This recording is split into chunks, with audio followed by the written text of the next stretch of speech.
Meet the editors. പ്രിയപ്പെട്ട പ്രേക്ഷകരെ, തദ്ദേശ തെരഞ്ഞെടുപ്പിലുണ്ടായ അപ്രതീക്ഷിത തോൽവിയുടെ ഞെട്ടലിലാണ് ഇപ്പോഴും ഇടതുപക്ഷം. തെരഞ്ഞെടുപ്പിലെ തിരിച്ചടിയുടെ കാരണങ്ങൾ കണ്ടെത്താനായി LDF നേതൃയോഗം ചൊവ്വാഴ്ച ചേരും. മൃദു ഹിന്ദുത്വം മുതൽ നേതാക്കളിൽ നിന്ന് അണികളിലേക്ക് പടർന്ന അഹങ്കാരം വരെ മുന്നണിക്ക് വിനയായി എന്ന വിലയിരുത്തലിലാണ് ഇപ്പോൾ ഉയരുന്നത്. മൂന്നാം ഭരണത്തിലേക്കുള്ള ചവിട്ടുപടിയായി തദ്ദേശം പിടിക്കാനുള്ള തീവ്രയത്നത്തിലായിരുന്നു LDF.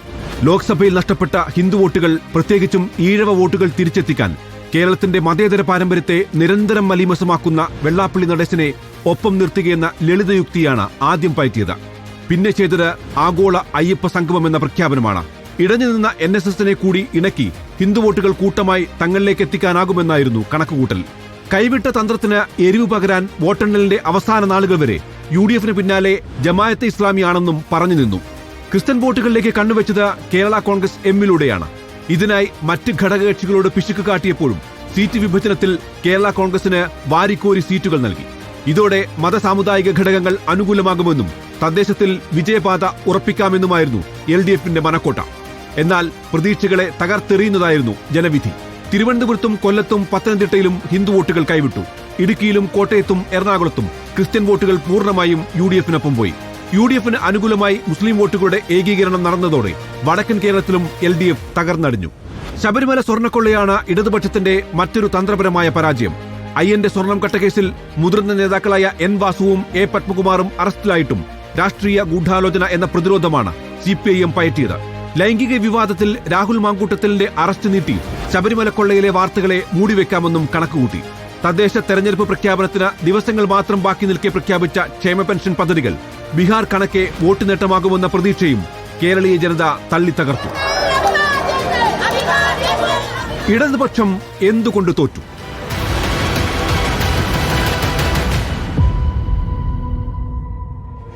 തന്ത്രങ്ങൾ തെറ്റിയോ എന്നാണ് ചോദ്യം.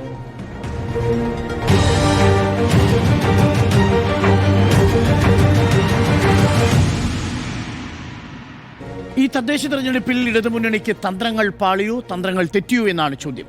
സ്മൃതി, തന്ത്രങ്ങൾ കുറച്ച് കാലമായിട്ട് തെറ്റിക്കൊണ്ടിരിക്കുകയാണ്. ആ തെറ്റിയ തന്ത്രം തന്നെ വീണ്ടും വീണ്ടും എടുത്ത് വീണ്ടും പരാജയപ്പെടുന്നു എന്നുള്ളതാണ്. തന്ത്രങ്ങൾ എന്നത് മാത്രമല്ല, പ്രചാരണ രീതി, പ്രചാരണ വിഷയം, ഉന്നയിക്കുന്ന രീതി, ചോദ്യങ്ങൾക്കുള്ള മറുപടി, വിമർശനങ്ങളോടുള്ള സമീപനം, ഇതൊക്കെ തന്നെയും പ്രധാനപ്പെട്ട വിഷയമാണ്. അപ്പോൾ എങ്ങനെ തോറ്റു എന്ന് പറയുമ്പോൾ തെക്ക് ഭാഗത്തുള്ള തോൽവിക്ക് പ്രധാനപ്പെട്ട കാരണം ശബരിമല സ്വർണ്ണക്കൊള്ള എന്ന വിഷയം തന്നെയാണ്. വടക്ക് മലബാറിലേക്ക് പോകുമ്പോൾ വെള്ളാപ്പള്ളിയെ ചേർത്ത് പിടിച്ചത് അവിടെ മുസ്ലിം ന്യൂനപക്ഷത്തെ പൂർണ്ണമായും എതിരാക്കിയിരിക്കുന്നു എന്നുള്ളതാണ്. ചില സമയത്ത്, അതായത് ലോക്സഭാ തെരഞ്ഞെടുപ്പിൽ മുസ്ലിം ന്യൂനപക്ഷം കോൺഗ്രസിനൊപ്പം നിൽക്കുന്നു, അത് BJP അകറ്റാനെന്ന തീരുമാനത്തിൽ. പക്ഷേ നിയമസഭാ തെരഞ്ഞെടുപ്പിൽ അങ്ങനെയല്ലാതെ പിന്തുണച്ചവർ പോലും ഇപ്പോൾ ആ പിന്തുണ വേണ്ടെന്ന് വെക്കുന്നത് ആ സമീപനത്തിലുള്ള സംശയം കൊണ്ടാണ്. നമുക്കറിയാം, ലോക്സഭാ തെരഞ്ഞെടുപ്പിൽ പൗരത്വ വിഷയം, അതോടൊപ്പം തന്നെ CA വിഷയമൊക്കെ വലിയ വിഷയമായി ഉന്നയിക്കുകയും ന്യൂനപക്ഷത്തിൻ്റെ സംരക്ഷകർ എന്ന രൂപത്തിൽ തന്നെ പ്രതികരിക്കുകയും ഒക്കെ ചെയ്തതാണ്. പക്ഷേ ആ തെരഞ്ഞെടുപ്പ് ഫലം അത് തിരിച്ചടിച്ചു. ആ തെരഞ്ഞെടുപ്പിൽ ഉദ്ദേശിച്ച ന്യൂനപക്ഷ വോട്ട് കിട്ടിയതുമില്ല. അപ്പോൾ നേരെ തിരിച്ചായി, വേഗം ഉൾട്ടയായി തിരിച്ച് തീരുമാനത്തിലേക്ക് പോകുന്നു. അപ്പോൾ പൂർണ്ണമായും ഇവിടെ ആകെ ഒരു മുസ്ലിം തീവ്രവാദം നിൽക്കുന്നു എന്ന രൂപത്തിൽ, കേരളത്തിൽ അതാണ് ഒരു വലിയ ആശങ്കപ്പെടുത്തുന്ന കാര്യം എന്ന രൂപത്തിൽ പ്രചാരണങ്ങൾ പോവുകയാണ്. അങ്ങനെ ഇവിടെ ജമാഅത്തെ ഇസ്ലാമി UDF കൂട്ടുകെട്ട് എന്ന് ആവർത്തിച്ച് പറയുന്നു. ഉപതെരഞ്ഞെടുപ്പുകൾ കണ്ടു. അതിനുശേഷം ഇപ്പോഴിതാ ഈ പറയുന്ന തദ്ദേശ തെരഞ്ഞെടുപ്പിലും ആവർത്തിച്ച് പറഞ്ഞുകൊണ്ടിരിക്കുകയാണ്. അത് വലിയ രീതിയിൽ തിരിച്ചടിച്ചിട്ടുണ്ട് എന്നുള്ള പ്രധാനപ്പെട്ട കാര്യമാണ്. അപ്പോൾ തെറ്റ് തിരുത്തുമെന്ന് നേരത്തെ ഈ പറഞ്ഞ ലോക്സഭാ തെരഞ്ഞെടുപ്പിന് ശേഷം തെറ്റ് തിരുത്തുമെന്ന് MV ഗോവിന്ദൻ പറഞ്ഞു. ആ തെറ്റ് തിരുത്തൽ എന്ന് ഉദ്ദേശിച്ചത് ഭൂരിപക്ഷ വോട്ട് പിടിക്കാനുള്ള ശ്രമങ്ങൾ നടത്തും എന്ന് വേണം മനസ്സിലാക്കാൻ. അതിനുശേഷമാണല്ലോ ഈ പറയുന്ന ആഗോള അയ്യപ്പ സംഗമം നടത്തിയത്. അത് യഥാർത്ഥത്തിൽ ഒരു രാഷ്ട്രീയമായ തീരുമാനം തന്നെയായിരുന്നു. അത് നടത്തിക്കൊണ്ട് ഭൂരിപക്ഷത്തെ അടുപ്പിക്കാൻ കഴിയും എന്ന് കരുതി. അങ്ങനെ ആ സമയത്ത് സമുദായ നേതാക്കളടക്കം പിന്തുണയ്ക്കുകയും ആ വേദി ആ തരത്തിൽ റിച്ചായി എല്ലാ നേതാക്കളെയും കൊണ്ടുവരാനൊക്കെ കഴിഞ്ഞു. അതൊരു വലിയ നേട്ടമായി അവർ വിലയിരുത്തി. പക്ഷേ അത് തിരിച്ചടിക്കുന്ന രീതിയിൽ അതിനേക്കാൾ വലിയൊരു ഗുരുതരമായ വിഷയമായി ശബരിമല സ്വർണ്ണക്കൊള്ള വരികയാണ്. പക്ഷേ ആ ശബരിമല സ്വർണ്ണക്കൊള്ള വന്ന ഘട്ടത്തിൽ അതിനോട് എങ്ങനെയാണ് പ്രതികരിച്ചത്? അത് ആരോ ചെയ്യുന്ന കാര്യമാണ്, അത് അന്വേഷിക്കട്ടെ എന്ന രൂപത്തിൽ പറയുകയും പാർട്ടിയുടെ തന്നെ ഭാഗമായവർ ജയിലിൽ പോയിട്ടും അത് ശരിയായ സമയത്ത് ആലോചിച്ച് ഞങ്ങളുടേതായ സമയത്ത് അതിൽ തീരുമാനമെടുക്കുമെന്ന് പറയുകയും ചെയ്യുകയാണ്. അത് ഒരു തരത്തിൽ വലിയ രീതിയിൽ തന്നെ തെക്ക് തിരിച്ചടിച്ചു എന്നുള്ളതാണ്. നേരത്തെ വെള്ളാപ്പള്ളിയുമായി ബന്ധപ്പെട്ട വിഷയം ഒരു പ്രധാനപ്പെട്ട ഘടകമാണ്. അത് മലബാറിൽ വലിയ രീതിയിൽ അത് പ്രതിഫലിച്ചിട്ടുണ്ട് എന്നുള്ളതാണ്. ജമാഅത്തെ ഇസ്ലാമി ബന്ധം പറയുന്നത്, CPM പറയുന്നു. അതിന് തൊട്ടു പിന്നാലെ അത് ഏറ്റെടുത്തുകൊണ്ട് വെള്ളാപ്പള്ളി പറയുമ്പോൾ വെള്ളാപ്പള്ളി അത് വർഗീയമായ അതിവർഗീയമായ രീതിയിൽ ഉള്ള പരാമർശങ്ങൾ നടത്തുകയാണ്. മലപ്പുറം ജില്ലയിൽ അദ്ദേഹത്തിന് ശ്വാസം മുട്ടുന്നു എന്ന് പറയുന്നു. ഒരു ഘട്ടത്തിൽ പോലും വെള്ളാപ്പള്ളി തെറ്റാണെന്നോ വെള്ളാപ്പള്ളിയെ തിരുത്താനോ ശ്രമിക്കാതെ അതിന് തൊട്ടടുത്ത ദിവസങ്ങളിൽ വെള്ളാപ്പള്ളിക്ക് നൽകിയ സ്വീകരണ ചടങ്ങിൽ മുഖ്യമന്ത്രി തന്നെ അദ്ദേഹത്തിന് ഷോൾ പുതപ്പിക്കുന്നതാണ് നമ്മൾ കണ്ടത്. പിന്നെ നമ്മൾ കാണുന്നത് ഈ ആഗോള അയ്യപ്പ സംഗമത്തിൽ അദ്ദേഹത്തെ സ്വന്തം വാഹനത്തിൽ കയറ്റിക്കൊണ്ടുവരുന്നതാണ്. ഈ പിണറായി വിജയൻ നേരത്തെ വെള്ളാപ്പള്ളിക്കെതിരെ എടുത്തിട്ടുള്ള കടുത്ത നിലപാട് കേരളത്തിന് ഓർമ്മയുണ്ടെന്നേ. നൌഷാദ് എന്നൊരു ഓട്ടോറിക്ഷക്കാരൻ മാൻഹോളിൽ വീണവരെ രക്ഷിക്കുന്നതിനിടയിൽ മരിക്കുന്നു. അതിനുശേഷം ആ കുടുംബത്തിന് അന്ന് ഉമ്മൻചാണ്ടി സർക്കാരാണ് സഹായം നൽകിയപ്പോൾ മുസ്ലിം ആയിരുന്നെങ്കിൽ സഹായം കിട്ടുമെന്നുള്ള വളരെ മോശമായ പരാമർശം വെള്ളാപ്പള്ളി നടത്തിയപ്പോൾ ഈ അതിശക്തമായി അന്നത്തെ പാർട്ടി സെക്രട്ടറി ആയിരുന്നു അതിശക്തമായി പ്രതികരിച്ച പിണറായി വിജയനാണ്. അതേ പിണറായി വിജയനാണ് പിന്നീട് വെള്ളാപ്പള്ളി നടത്തിയ വർഗീയ പ്രതികരണങ്ങളൊന്നും കാണാതെ പോകുന്നത്. അതല്ലെങ്കിൽ അത് നമുക്കുള്ള നേട്ടമാകട്ടെ എന്ന രൂപത്തിൽ കണ്ണടക്കുകയും ചെയ്തിരിക്കുന്നത്. അത് വലിയ രീതിയിൽ തിരിച്ചടിച്ചു എന്നുള്ളതാണ്. ഇതിലൊക്കെ ഒരു തിരുത്തൽ നടത്തുമോ എന്നുള്ള കാര്യം സംശയിക്കേണ്ടതുണ്ട്. അപ്പോൾ ആ തിരുത്തൽ ഇപ്പം നമുക്കറിയാം തൃശ്ശൂരിലെ കാര്യം. തൃശ്ശൂരിൽ സുരേഷ് ഗോപി തൃശ്ശൂരിൽ വിജയിക്കുന്നു. MR അജിത് കുമാർ RSS നേതാക്കളെ കാണുന്നു. പൂരം കലക്കൽ എന്ന വിഷയം വരുന്നു. അപ്പോൾ അവിടെയൊക്കെ ഒരു ഒത്തുതീർപ്പ് അല്ലെങ്കിൽ രണ്ടു കൂട്ടരും തമ്മിലൊരു ധാരണയുണ്ട് എന്നൊരു സംശയം ഉണ്ടാവുകയായിരുന്നു. ആ സംശയം തീർക്കുന്ന രൂപത്തിലുള്ള നടപടികൾ ഉണ്ടായിട്ടില്ല, അല്ലെങ്കിൽ ആ രൂപത്തിൽ ഉള്ള പ്രതികരണങ്ങൾ ഉണ്ടായിട്ടുള്ള എന്നുള്ളതാണ്. ആ സംശയങ്ങൾ ഉയർന്നത് മുന്നണിക്കകത്തുനിന്ന് തന്നെയാണ്. അതിന് കൃത്യമായ മറുപടികൾ ഉണ്ടായിട്ടില്ല. മുഖ്യമന്ത്രിയെയും മുഖ്യമന്ത്രിയുടെ മകളെയും ബാധിക്കുന്ന രൂപത്തിലുള്ള കേസുകൾ, കേന്ദ്ര ഏജൻസികൾ വന്നിട്ടുള്ള കേസുകളൊക്കെ അന്വേഷണം ഒരു പ്രത്യേക ഘട്ടത്തിൽ അങ്ങ് നിന്നു പോകുന്നു. അതെന്തുകൊണ്ട് നിൽക്കുന്നു എന്ന ചോദ്യം, അതും ഒത്തുതീർപ്പാണ് എന്ന രൂപത്തിലുള്ള വിമർശനങ്ങൾ വരുമ്പോൾ അതിന് മറുപടി പറയാൻ പറ്റാതെ വരുന്നു. അപ്പോൾ അതൊക്കെ തന്നെയും BJP യഥാർത്ഥത്തിൽ CPM എതിർക്കുകയാണോ, BJPയെ എതിർക്കുന്ന യഥാർത്ഥത്തിൽ CPM ആണോ എന്ന ചോദ്യം ഇടതുപക്ഷത്തോട് ചേർന്ന് നിന്നവർക്ക് പോലും ആ സംശയമുണ്ടായി. അപ്പോൾ BJPയെ ചേർക്കാൻ കേരളത്തിലും കോൺഗ്രസിനെ പിന്തുണയ്ക്കുകയാണ് അല്ലെങ്കിൽ UDFനെ പിന്തുണയ്ക്കുകയാണ് നല്ലത് എന്നൊരു തോന്നലുണ്ടായി. അത് തിരഞ്ഞെടുപ്പിൽ വലിയ രീതിയിൽ പ്രതിഫലിച്ചിട്ടുണ്ട്. ഇനി 2010 സംഭവിച്ചതിൻ്റെ തുടർച്ച അതുപോലെയാണ് ഇപ്പോൾ എന്ന് പറയുന്നതിൽ ഒരർത്ഥവുമില്ല. 2010 എന്ന് പറയുമ്പോൾ അന്ന് VS പിണറായി വലിയ പ്രശ്നങ്ങളുണ്ടായിരുന്ന ഒരു പ്രത്യേക കാലഘട്ടമാണ്. അതൊരു പ്രധാനപ്പെട്ട കാര്യം മാത്രമല്ല, അന്നത്തെ വാർഡ് വിഭജനം അടക്കമുള്ള പ്രശ്നങ്ങൾ ഉണ്ടായിട്ടും പ്രതികൂല ഘടകങ്ങൾ മറികടന്നിട്ടുള്ള വിജയമായിരുന്നു. മാത്രമല്ല ആ കാലഘട്ടത്തിൽ BJP ഇവിടെ എത്രത്തോളമുണ്ട്? ആ കാലഘട്ടം 2010 BJP അത്ര ശക്തമൊന്നുമല്ലല്ലോ. ഇപ്പോൾ ഈ 2025 എത്തുമ്പോൾ അതല്ല സാഹചര്യം. നോക്കുക എവിടെയൊക്കെയാണ് പോയിരിക്കുന്നത്. ഈ മധ്യ കേരളം, പത്തനംതിട്ട, കോട്ടയം, ഇടുക്കി, എറണാകുളം ഏറെക്കുറെ 80% UDF വിജയിച്ചിരിക്കുന്നത്. മധ്യ കേരളവും പത്തനംതിട്ടയും കോട്ടയം ഒക്കെ എങ്ങനെയാണ് കഴിഞ്ഞ 2020 LDFനോട് ചേർന്ന് നിന്നത്? അത് അവിടെ ഒരു സോഷ്യൽ എഞ്ചിനീയറിംഗ് ഉണ്ടായിരുന്നു. കേരള കോൺഗ്രസിനെ ഒപ്പം ചേർത്തത് കൊണ്ടുള്ള നേട്ടങ്ങളുണ്ടായിരുന്നു. ആ നേട്ടമെല്ലാം തിരിച്ച് പൂർണ്ണമായും എന്താണോ UDFിൽ നിന്ന് നേരത്തെ നഷ്ടപ്പെട്ടത് ഒക്കെ തിരിച്ച് UDFിലേക്ക് വരുന്ന കാഴ്ചയാണ്. അപ്പോൾ BJPക്ക് ക്രൈസ്തവ വോട്ട് ബാങ്കിൽ കയറാൻ കഴിയും എന്നുള്ള ഒരു പ്രത്യാശ കൂടി നഷ്ടപ്പെട്ട ഒരു തെരഞ്ഞെടുപ്പ് കൂടിയാണ്. കാരണം തൃശ്ശൂരിൽ അതാണ് പ്രതിഫലിച്ചിരിക്കുന്നത്. ഈ തൃശ്ശൂരിൽ സുരേഷ് ഗോപിക്ക് നേട്ടമുണ്ടാക്കാനുണ്ടായ കാര്യം അവിടെ ക്രൈസ്തവരുടെ വോട്ട് കൂടി തന്നെയായിരുന്നു. പക്ഷേ ഈ തദ്ദേശ തെരഞ്ഞെടുപ്പ് ആയപ്പോഴേക്കും ഛത്തീസ്ഗഡിലെ കന്യാസ്ത്രീ അനുഭവിച്ച വിഷയങ്ങളടക്കം അവിടെ കോൺഗ്രസ് നേതാക്കൾ, അവിടെ പ്രത്യേകിച്ച് റോജി എം ജോണിനെ പോലെയുള്ള നേതാക്കൾ അവിടെ പോയി നടത്തിയ ശ്രമങ്ങളൊക്കെ ഒരു പ്രധാനപ്പെട്ട ഘടകമാണ്. അത് UDFനെ വലിയ രീതിയിൽ പിന്തുണച്ചിട്ടുണ്ട് എന്നുള്ളതാണ്. ആലപ്പുഴയിൽ, മാവേലിക്കരയിലും ചെങ്ങന്നൂരുമൊക്കെ LDF NDAയ്ക്ക് പിറകിൽ മൂന്നാമതാണ് എത്തിയിട്ടുള്ളതെന്നുള്ളതാണ്. അപ്പോൾ അവിടെയുള്ള പിന്തുണച്ചുകൊണ്ടിരുന്ന ഭൂരിപക്ഷ വോട്ട് നഷ്ടപ്പെടുന്നു എന്നുള്ളത് ഈ ശബരിമല വിഷയത്തിൽ തന്നെയാണ്. അപ്പോൾ കിട്ടിക്കൊണ്ടിരുന്ന ഈഴവ വോട്ട് ബാങ്ക് പൂർണ്ണമായും തന്നെ നഷ്ടപ്പെട്ടു എന്നുള്ള വലിയ വിഷയം അവിടെ നിൽക്കുകയാണ്. കൊല്ലത്ത് വലിയ രീതിയിലുള്ള ചോർച്ചയുണ്ടായതും അതിൻ്റെ ഭാഗമായിട്ടാണ്. അപ്പോൾ ഇതിനെയൊക്കെ എങ്ങനെയാണ് തിരുത്തുക? നേരത്തെ നടത്തിയ പ്രചാരണങ്ങൾ അത് പാളിപ്പോയിട്ടുണ്ടെങ്കിൽ അത് പിഴവാണ് എന്ന് തുറന്ന് സമ്മതിച്ചുകൊണ്ടായിരിക്കുമോ? അതോ ഈ പറയുന്ന ഭരണ നേട്ടങ്ങൾ തന്നെ പറഞ്ഞുകൊണ്ട് വേറെ രൂപത്തിൽ, ഇത് നമുക്കറിയാം PR സംവിധാനങ്ങൾ ഏതൊക്കെ രൂപത്തിലാണ് പ്രവർത്തിച്ചിരുന്നതെന്ന്. പക്ഷെ അതൊന്നുമല്ല ജനങ്ങളിലേക്ക് എത്തുന്നത്. ഇപ്പോൾ ജനങ്ങൾക്ക് ചെയ്തു എന്ന് പറയുന്ന ക്ഷേമ പ്രവർത്തനങ്ങൾ അത് ഞങ്ങൾക്ക് വോട്ടായില്ല എന്നത് MM മണി എങ്ങനെയാണ് അതിനോട് പ്രതികരിച്ചതെന്ന് നമ്മൾ കണ്ടു. അത് MM മണിയുടെ മാത്രം ചിന്തയാണെന്നും കരുതില്ല. MM മണി അത് ബ്ലണ്ടായി വേറെ രൂപത്തിൽ പറയുന്നു. പക്ഷേ ഈ നേതാക്കൾക്ക് പലർക്കും ഉള്ളിലുണ്ടാകുന്ന ഒരു ചോദ്യം അത് തന്നെയായിരിക്കും. കാരണം ഞങ്ങളിത് ഈ തെരഞ്ഞെടുപ്പ് ഘട്ടത്തിൽ ഇതൊക്കെ ചെയ്തിട്ട് ഒരു മിനി ബജറ്റ് അവതരിപ്പിക്കുന്നു. ആ മിനി ബജറ്റിലൂടെ ഈ തദ്ദേശ തെരഞ്ഞെടുപ്പ് വിജയിക്കാമെന്നും അടുത്ത നിയമസഭാ തെരഞ്ഞെടുപ്പ് ആകുമ്പോഴേക്കും അതിൻ്റെ ഒരു വലിയ രൂപത്തിലേക്ക് പോയി അങ്ങനെ ജയിക്കാമെന്നും, അതാണല്ലോ 2020 നമ്മൾ കണ്ടാണ് കിറ്റ് ആ സമയത്ത് ഒരു വലിയ രീതിയിൽ ജനങ്ങളിലേക്ക് എത്താൻ കാരണം കോവിഡ് വിഷയമായിരുന്നു. അല്ലാതെ അതുവരെയുള്ള ഭരണം പൂർണ്ണമായും അതിൻ്റെ തൃപ്തിയിൽ കിട്ടിയ വോട്ടല്ല. കോവിഡ് കാലത്ത് വേറൊരു രൂപത്തിൽ ജനം ചിന്തിക്കുന്ന സാഹചര്യമായിരുന്നു. അതാണ് അന്ന് വോട്ടായത്. എന്ത് വിമർശനങ്ങൾ വരുമ്പോൾ ഞങ്ങൾക്കിതായി തുടർഭരണമുണ്ട്, നിങ്ങളാരാ ചോദിക്കാൻ എന്ന മട്ടിലാണ് മറുപടി പറഞ്ഞുകൊണ്ടിരിക്കുന്നത്. ആ വിമർശനങ്ങളോടുള്ള സമീപനത്തിലൊക്കെ ഒരു മാറ്റം ഉണ്ടാകുമോ എന്നുള്ളതാണ് നാളത്തെ യോഗം. നാളെ സെക്രട്ടേറിയറ്റ് ചേരുകയാണല്ലോ. ആ സെക്രട്ടേറിയറ്റിൽ എന്ത് തീരുമാനം വരുന്നു? ഇപ്പോൾ ഈ ശബരിമല സ്വർണ്ണക്കൊള്ളയുമായി ബന്ധപ്പെട്ട വലിയ തിരിച്ചടി ഉണ്ടാകുമ്പോൾ ഇപ്പോൾ പാർട്ടിയുടെ ഭാഗമായിരിക്കുന്ന ജില്ലാ കമ്മിറ്റി അംഗമായിരിക്കുന്ന പത്മകുമാറിനെതിരെ നടപടി എടുത്തുകൊണ്ടാണോ തിരുത്തൽ തുടങ്ങുക എന്നതാണ് അറിയേണ്ടത്. ജിമ്മി, തന്ത്രങ്ങൾ തെറ്റിയോ? ഈ തന്ത്രം എന്ന വാക്കിന് ഒരു ചെറിയ പ്രശ്നമുണ്ടെന്നുള്ളതാണ് എൻ്റെ ആദ്യത്തെ അഭിപ്രായം. തന്ത്രം എന്ന് പറയുന്നത് തെരഞ്ഞെടുപ്പിൽ കളിയിൽ ഒക്കെ നമ്മൾ ഉപയോഗിക്കുന്ന ഒരു വാക്കാണ്. 2019 പാർലമെൻറ്റ് ഇലക്ഷന് ശേഷം BJP വീണ്ടും അധികാരത്തിൽ വരുന്നു, മോദി അധികാരത്തിൽ വരുന്നു. ഞാൻ എൻ്റെ ഒരു സുഹൃത്തിനോട്, ഒരു മുസ്ലിം മാധ്യമപ്രവർത്തകനാണ്, ചോദിച്ചത് ദേശീയ ഇലക്ഷനാണ്, അത് വന്നും പോകും, നമുക്കൊരു ഫുട്ബോൾ കളി കണ്ടതിൻ്റെ ഒരു ആവേശം ഉണ്ടാകും, നമ്മുടെ ടീം തോറ്റു അല്ലെങ്കിൽ എൻ്റെ ടീം ജയിച്ചു, അത് കഴിഞ്ഞാൽ അതൊക്കെ പോകും, നമ്മുടെ ജീവിതം മുമ്പോട്ട് പോകുന്നുണ്ട്. അപ്പം അയാൾ എന്നോട് പറഞ്ഞത് അത് അങ്ങനെയല്ല, നിങ്ങൾക്കിത് മനസ്സിലാവില്ല, മുസ്ലിങ്ങളെ എത്രത്തോളം ഭയപ്പെട്ടിരിക്കുന്നു വീണ്ടും ദേശീയ തലത്തിൽ BJP അധികാരത്തിൽ വരുന്നു, അത് നിങ്ങൾക്ക് ഒരിക്കലും പിടികിട്ടില്ല എന്നൊരു മറുപടി എനിക്ക് ഇപ്പോഴും ഓർമ്മയുണ്ട്. ഒരു പക്ഷേ കേരളത്തിൽ ഇലക്ഷൻ സമയത്ത് രാഷ്ട്രീയ പാർട്ടികൾ പയറ്റുന്ന തന്ത്രങ്ങൾ, മുന്നോട്ട് വയ്ക്കുന്ന മുദ്രാവാക്യങ്ങൾ, അതിനെ തന്ത്രങ്ങൾ എന്ന പേരിൽ നിങ്ങൾ അവതരിപ്പിക്കുമ്പോഴും സാധാരണ ജനങ്ങൾ ഈ മുദ്രാവാക്യങ്ങളിൽ ഒരുപാട് പ്രതീക്ഷ വയ്ക്കുന്നുണ്ട്, അതിനൊരുപാട് വില കൊടുക്കുന്നുണ്ട്. ആ പറയുന്നത് തന്ത്രമായിട്ടല്ല, ശരിക്കും നാളെ നടക്കാൻ പോകുന്ന കാര്യങ്ങളായിട്ടും നമുക്ക് കിട്ടാൻ പോകുന്നതോ കിട്ടാതെ പോകുന്നതോ ആയ കാര്യങ്ങളായിട്ടുമൊക്കെയാണ് ജനങ്ങൾ കാണുക. അവിടെയാണ് CPMൻ്റെ സോഷ്യൽ എഞ്ചിനീയറിംഗ് ഉണ്ടാക്കി വെച്ചിരിക്കുന്ന ഒരു അപകടം. അതൊരു തന്ത്രം മാത്രമല്ല, CPM ചിലപ്പോൾ ഒരു തന്ത്രമായിരിക്കും, പക്ഷേ അതുണ്ടാക്കി വെച്ച അപകടം കേരളത്തിലെ മുസ്ലിങ്ങളെ പൂർണ്ണമായും കൈവിട്ടുകൊണ്ട് കേരളത്തിൽ തീവ്ര വലതുപക്ഷത്തിൻ്റെ നാവായി, ഹിന്ദുത്വയുടെ നാവായി മാറിയ വെള്ളാപ്പള്ളിയെ കൂടെ കൂട്ടിയതിലോടുകൂടി ഇടതുപക്ഷം ഉണ്ടാക്കി വെച്ച അപകടം അതിഭീകരമാണ്. അങ്ങ് വടക്കുള്ള മുസ്ലിം ഏരിയകളിലുള്ള വലിയ വോട്ടുകൾ ഇങ്ങും കടപടല UDFൻ്റെ കൂടെ വന്നെന്ന് മാത്രമല്ല, നിങ്ങൾ തിരുവനന്തപുരം പോലെ എടുത്തു നോക്കൂ, തെക്കൻ കേരളത്തിൽ പോലും എടുത്തു നോക്കൂ, ന്യൂനപക്ഷ മേഖലകളിൽ അവിടുന്ന് കാര്യമായി വോട്ട് വരുന്ന കേരളത്തിൽ തിരുവനന്തപുരത്തെ റൂറൽ മേഖലകളിലൊക്കെ കാര്യമായി LDFന് അടിതെറ്റുകയാണ്. LDF ജയിച്ച സ്ഥലങ്ങളിലൊക്കെ LDF തോക്കുകയാണ്. ന്യൂനപക്ഷങ്ങൾ ഭയപ്പെട്ടു എന്നുള്ളൊരു കാര്യമാണ് ഇതിനകത്ത് അപകടം. ഞാൻ തെരഞ്ഞെടുപ്പല്ല പറയുന്നത്, കേരളത്തിലെ ന്യൂനപക്ഷങ്ങളെ ഭയപ്പെടുത്തുന്ന രീതിയിലേക്ക്, മുസ്ലിം ന്യൂനപക്ഷത്തെ കൈവിടുന്ന രീതിയിലേക്ക് സംസാരിച്ച് കൊണ്ടെത്തിച്ചു എന്നുള്ളതാണ്. തന്ത്രമല്ല, ചെയ്ത വളരെ വലിയൊരു അപകടം. നിങ്ങൾ കേരളത്തിലെ ന്യൂനപക്ഷങ്ങളെ പൊതിഞ്ഞു പിടിച്ചിരുന്ന ഒരു പ്രസ്ഥാനമാണെന്ന് കൂടി ഓർക്കണം.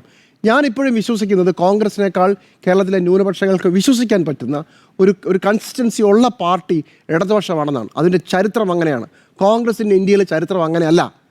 ഇടതുപക്ഷം ഒരു കാലത്ത് മുതൽ വെള്ളം ചേർത്തിട്ടില്ല. ആ ഇടതുപക്ഷം ഇങ്ങനെ ചെയ്യുമ്പോൾ അത് വളരെ വലിയ ആഘാതമാണ് സമൂഹത്തിന് ഉണ്ടാക്കിയിരിക്കുന്നത്, ന്യൂനപക്ഷ വിഭാഗത്തിന് ഉണ്ടാക്കിയിരിക്കുന്നത്. അതാണ് ഒന്നാമത്തെ അപകടം. അതിന് 2 ഉദാഹരണം പെട്ടെന്ന് പറഞ്ഞു പോകാം. ജമാഅത്തെ ഇസ്ലാമി UDF ജയിച്ചാൽ ജമാഅത്തെ ഇസ്ലാമി ആഭ്യന്തരമന്ത്രിയാകും. നിങ്ങൾക്കറിയാമോ, AK ബാലൻ പറഞ്ഞൊരു പ്രധാനപ്പെട്ട സ്റ്റേറ്റ്മെൻറ്റാണ്. ജമാഅത്തെ ഇസ്ലാമി ആയിരിക്കും ആഭ്യന്തരം ഭരിക്കുക. നമ്മുടെ കൊച്ചിയിൽ ഹിജാബ് വിവാദം വന്നപ്പോൾ, ഒരു സ്കൂളിൽ ഹിജാബിൻ്റെ പ്രശ്നം വന്നപ്പോൾ SDPI അതിനകത്ത് ഇടപെട്ടു എന്നൊരു വാദം വരുമ്പോൾ അന്ന് CPMൻ്റെ സംസ്ഥാന സെക്രട്ടറി ആയ MV ഗോവിന്ദൻ, അത് ഇപ്പോഴും അദ്ദേഹം തന്നെ, അദ്ദേഹം പറഞ്ഞത് SDPI ജമാഅത്തെ ഇസ്ലാമി ബന്ധമാണ് ഇത് മൊത്തം കുളവാക്കിയെന്നാണ്. നോക്കൂ, വളരെ നൈസായിട്ട് ജമാഅത്തെ ഇസ്ലാമി ഇതിനകത്തോട്ട് കയറ്റിക്കൊണ്ട് വരിക. സത്യത്തിൽ ജമാഅത്തെ ഇസ്ലാമിയും SDPIയും ഒക്കെ വെറും വാക്കുകൾ മാത്രമാണ്. മുസ്ലിം തീവ്രവാദം എന്ന് ഇടയ്ക്കിടയ്ക്ക് ആവർത്തിച്ചുകൊണ്ടിരിക്കുകയും മുസ്ലിങ്ങൾക്കിടയിൽ തീവ്രവാദമുണ്ടെന്നും അത് ഭൂരിപക്ഷ തീവ്രവാദത്തിൻ്റെ അത്രയും തന്നെ പ്രാധാന്യമുണ്ടെന്നും പറഞ്ഞു കൊണ്ടുവരികയാണ്. തീവ്രവാദമില്ലെന്നോ തീവ്രവാദം ശരിയല്ലെന്നോ അല്ല, പക്ഷേ അത് പറയുന്നതിലൂടെ നിങ്ങൾ കൊടുക്കുന്ന സന്ദേശം മുസ്ലിങ്ങളെ വോട്ട് പോകുന്നെങ്കിൽ പോട്ടെ, നമ്മുടെ ഹിന്ദു വോട്ടുകൾ അത് താമര തണലിലേക്ക് പോകുന്നതിന് പകരം അരുവാളിന് ചുറ്റും കുടുക്കിയിടാൻ പറ്റും എന്നുള്ള ഒരു പ്ലാൻ ആയിരുന്നു. അത് നടന്നില്ല എന്ന് മാത്രമല്ല, അത് വളരെ ഭീകരമായ രീതിയിലാണ് ഇപ്പുറത്തെ അഫക്റ്റ് ചെയ്തത്. ആ സാധനം ഇപ്പോൾ തന്ത്രം പാളിയെന്ന് എല്ലാവർക്കും മനസ്സിലായി. ഇന്ന് തോമസ് ഐസക്കിൻ്റെ ഒരു ഫേസ്ബുക്ക് പോസ്റ്റ് കൂടി ഉണ്ട്, വളരെ പ്രധാനപ്പെട്ടതാണ്. വേറെ ആരും അങ്ങനെ പറഞ്ഞു കണ്ടില്ല. ന്യൂനപക്ഷങ്ങൾ ഒരു വിഭാഗം അകലുന്ന അനുഭവം ഇത്തവണയും ഉണ്ടായി. ഇടത് ഹിന്ദുത്വത്തെക്കുറിച്ചുള്ള ആഖ്യാനം എന്തുകൊണ്ട് ഒരു വിഭാഗത്തെ വഴിതെറ്റിക്കുന്നു? അതിന് നമ്മുടെ എന്തെങ്കിലും വീഴ്ചകൾ നിമിത്തങ്ങളായിട്ടുണ്ടോ? തോമസ് ഐസക്കിൻ്റെ വാക്കുകളാണ്. 24ാം പാർട്ടി കോൺഗ്രസിൻ്റെ ഭാഗമായും തെറ്റുതിരുത്താൻ വലിയ ക്യാമ്പയിൻ നമ്മൾ തീരുമാനിച്ചിരുന്നതാണ്. എന്നാൽ ആ ദൗർബല്യം ഇപ്പോഴും തുടരുന്നു. തോമസ് ഐസക്കിനുണ്ടായ ആ ബോധ്യം CPMന് ഉണ്ടാകുമോ എന്നുള്ളതൊന്നാമത്തെ ചോദ്യം. പക്ഷേ സമയം വളരെ വൈകിപ്പോയി. ഇടയ്ക്കിടയ്ക്ക് നിങ്ങൾ ഈ തന്ത്രം മാറ്റുന്നത് പോലെ നാളെ മുതൽ പാർലമെൻറ്റ് തെരഞ്ഞെടുപ്പിൻ്റെ സമയത്ത് നമ്മൾ ഗാസ ഐക്യദാർഢ്യ പ്രകടനം നടത്തിയതുപോലെ, അതിനുശേഷം പെട്ടെന്ന് ശബരിമലയിലെ വിശ്വാസസംഗമം നടത്തിയ പോലെ, ഇങ്ങനെ എല്ലാ ദിവസവും എടുത്തെടുത്ത് മാറ്റാവുന്ന ഒരു സാധനമല്ല നിങ്ങളിലുള്ള ജനങ്ങളുടെ വിശ്വാസ്യതയും നിങ്ങൾ ഉയർത്തുന്ന മുദ്രാവാക്യങ്ങളിൽ ജനങ്ങൾ കാണുന്ന വിശ്വാസ്യത. ഇത് രണ്ടും വളരെ വ്യത്യാസമാണ്. ഇനി അത് മാറ്റുമെന്ന് ചോദിച്ചാൽ അടുത്ത 3 മാസം കൊണ്ട് എന്തുണ്ടാവും എനിക്കറിയില്ല. പക്ഷേ ഡാമേജ് ഈസ് ഡൺ. വളരെ ഗുരുതരമായൊരു ഡാമേജാണ്. അതുകൊണ്ട് 2 അബദ്ധങ്ങളുണ്ടായി. കേരളത്തിലെ ന്യൂനപക്ഷങ്ങൾ അടപടലം ഇടതുപക്ഷത്തിൻ്റെ കയ്യിൽ നിന്ന് പോയി. അത് നിങ്ങളെ അവിശ്വസിക്കാൻ തുടങ്ങി. പാർലമെൻറ്റിൽ കേരളത്തിലെ ന്യൂനപക്ഷം അപ്പോൾ ചോദിക്കും എന്തുകൊണ്ട് ഞങ്ങളുടെ കൂടെ നിന്നില്ല. അത് വളരെ ന്യായമാണ്. ദേശീയ തലത്തിൽ കോൺഗ്രസ് ആണ് BJPക്ക് പറ്റിയ എതിരാളിയെന്ന് ന്യൂനപക്ഷങ്ങൾ ചിന്തിച്ചില്ല, എന്താ കുഴപ്പം? പക്ഷേ അതുകൊണ്ട് നിങ്ങൾക്ക് നിയമസഭാ തെരഞ്ഞെടുപ്പിൽ ന്യൂനപക്ഷങ്ങൾ വോട്ട് ചെയ്യില്ല എന്ന് ധരിച്ചു വശായതാണ് പ്രശ്നം. അങ്ങനെയല്ല. അതേസമയം നിങ്ങൾ ശ്രദ്ധിക്കേണ്ടിയിരുന്നത് നിങ്ങളെ ഹിന്ദുത്വ വോട്ടുകൾ, കൂടെയുള്ള പാർട്ടി കേഡർ വോട്ടുകളാണ്. അത് ന്യൂനപക്ഷ വിരുദ്ധത പറഞ്ഞാൽ പാർട്ടി കേഡർ വോട്ടുകൾ കൂടെ നിൽക്കും എന്നാണോ വിചാരിച്ചത്? പക്ഷേ അങ്ങനെയല്ല സംഭവിച്ചത്. നോക്കൂ തിരുവനന്തപുരം മുതൽ കാസർഗോഡ് വരെ എല്ലാ സ്ഥലങ്ങളിലും BJP അടിച്ചു കയറുന്നൊരു കാഴ്ചയുണ്ടായി. ഞാൻ ഇന്നലെയും പറഞ്ഞു, BJP അങ്ങനെ അടിച്ചു കയറുന്ന ഇടതുപക്ഷത്തിനും ഗുണമുണ്ടായി കേട്ടോ.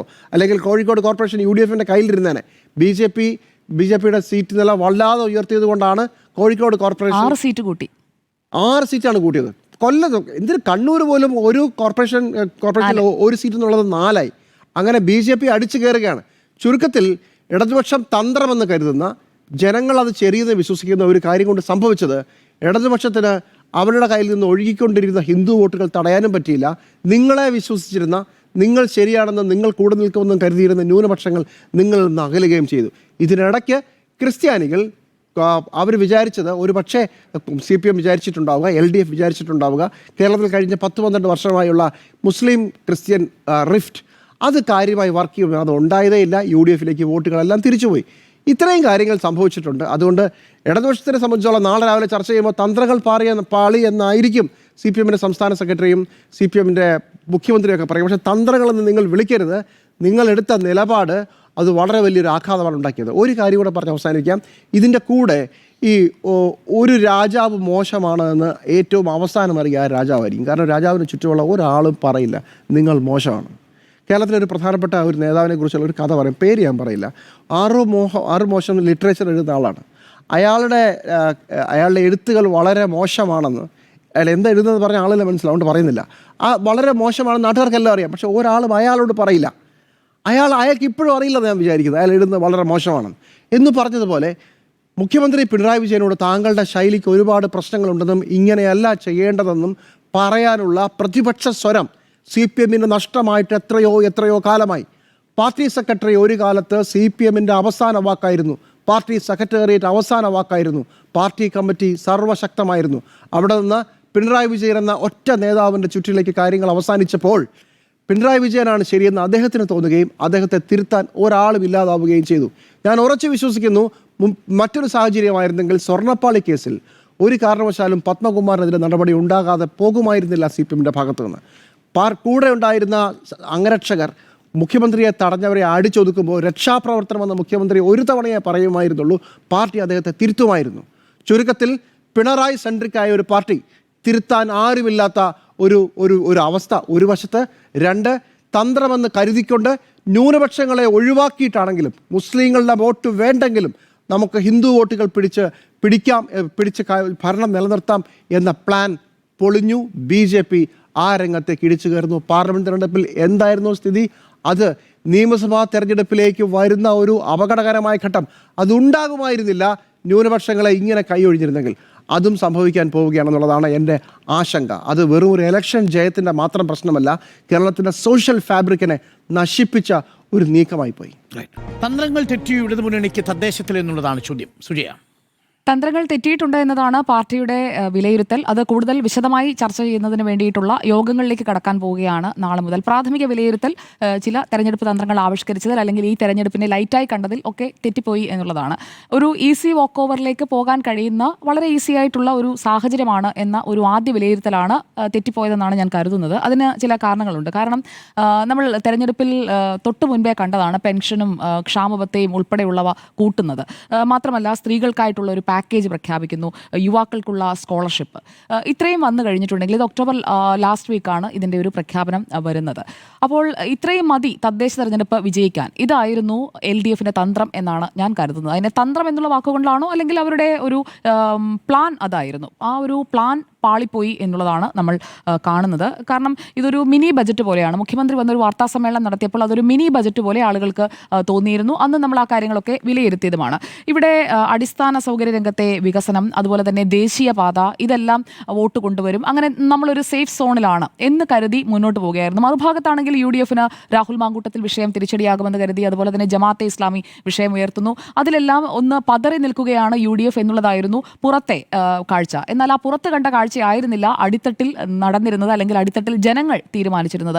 ഈ തെരഞ്ഞെടുപ്പിൽ ജനം ഒരു പ്രധാനപ്പെട്ട ഡിസിഷൻ മേക്കിങ്ങിലേക്ക് പോയി. കാരണം അവരുടെ മുന്നിൽ എല്ലാ കാര്യങ്ങളും ഉണ്ട്. അപ്പോൾ അതിൽ ഇടതുപക്ഷം മുന്നോട്ട് വെച്ച ഈ മിനി ബജറ്റ് അവർ തൊട്ടിട്ടേ ഇല്ല എന്നാണ് ഞാൻ കരുതുന്നത്. കാരണം 2020 നമ്മൾ എന്താണ് കണ്ടത്? കോവിഡ് കാലത്തെ കരുതൽ. 2020, 2021, 2022 ഈ 3 വർഷവും കോവിഡ് കേരളത്തെ പിടികൂടിയ വർഷങ്ങളായിരുന്നു. ഇന്ത്യയിൽ തന്നെ ആദ്യമായിട്ട് സ്ഥിരീകരിക്കുന്നത് കേരളത്തിലാണ് 2020 ജനുവരിയിൽ. അപ്പോൾ ഈ കോവിഡ് കാലത്തെ കരുതൽ, വൈകുന്നേരത്തെ മുഖ്യമന്ത്രിയുടെ വാർത്താ സമ്മേളനങ്ങൾ, അതിനൊപ്പം തന്നെ സോഷ്യൽ എഞ്ചിനീയറിംഗ്, ഇതെല്ലാം ചേർന്നുള്ള ഒരു പാക്കേജ് ആയിരുന്നു 2021 വിജയത്തിലേക്ക്, തുടർ ഭരണത്തിലേക്ക് ഒക്കെ എത്തിച്ചത്.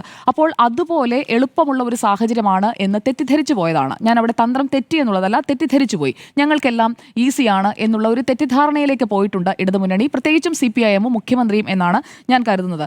പക്ഷേ ഈ സേഫ് സോൺ, മൂന്നാം ടൈമിലേക്കുള്ള ട്രാക്ക്, ഇതെല്ലാം കരുതി ഇങ്ങനെ ഇരിക്കുമ്പോഴേക്കാണ് ഈ രീതിയിൽ ജനം സർക്കാരിന്റെ കാലുവാരുകയായിരുന്നു. അതാണ് സംഭവിച്ചത്. അവിടെ എന്ത് തന്ത്രം പ്രയോഗിച്ചിട്ടും ഒരു കാര്യവുമില്ല.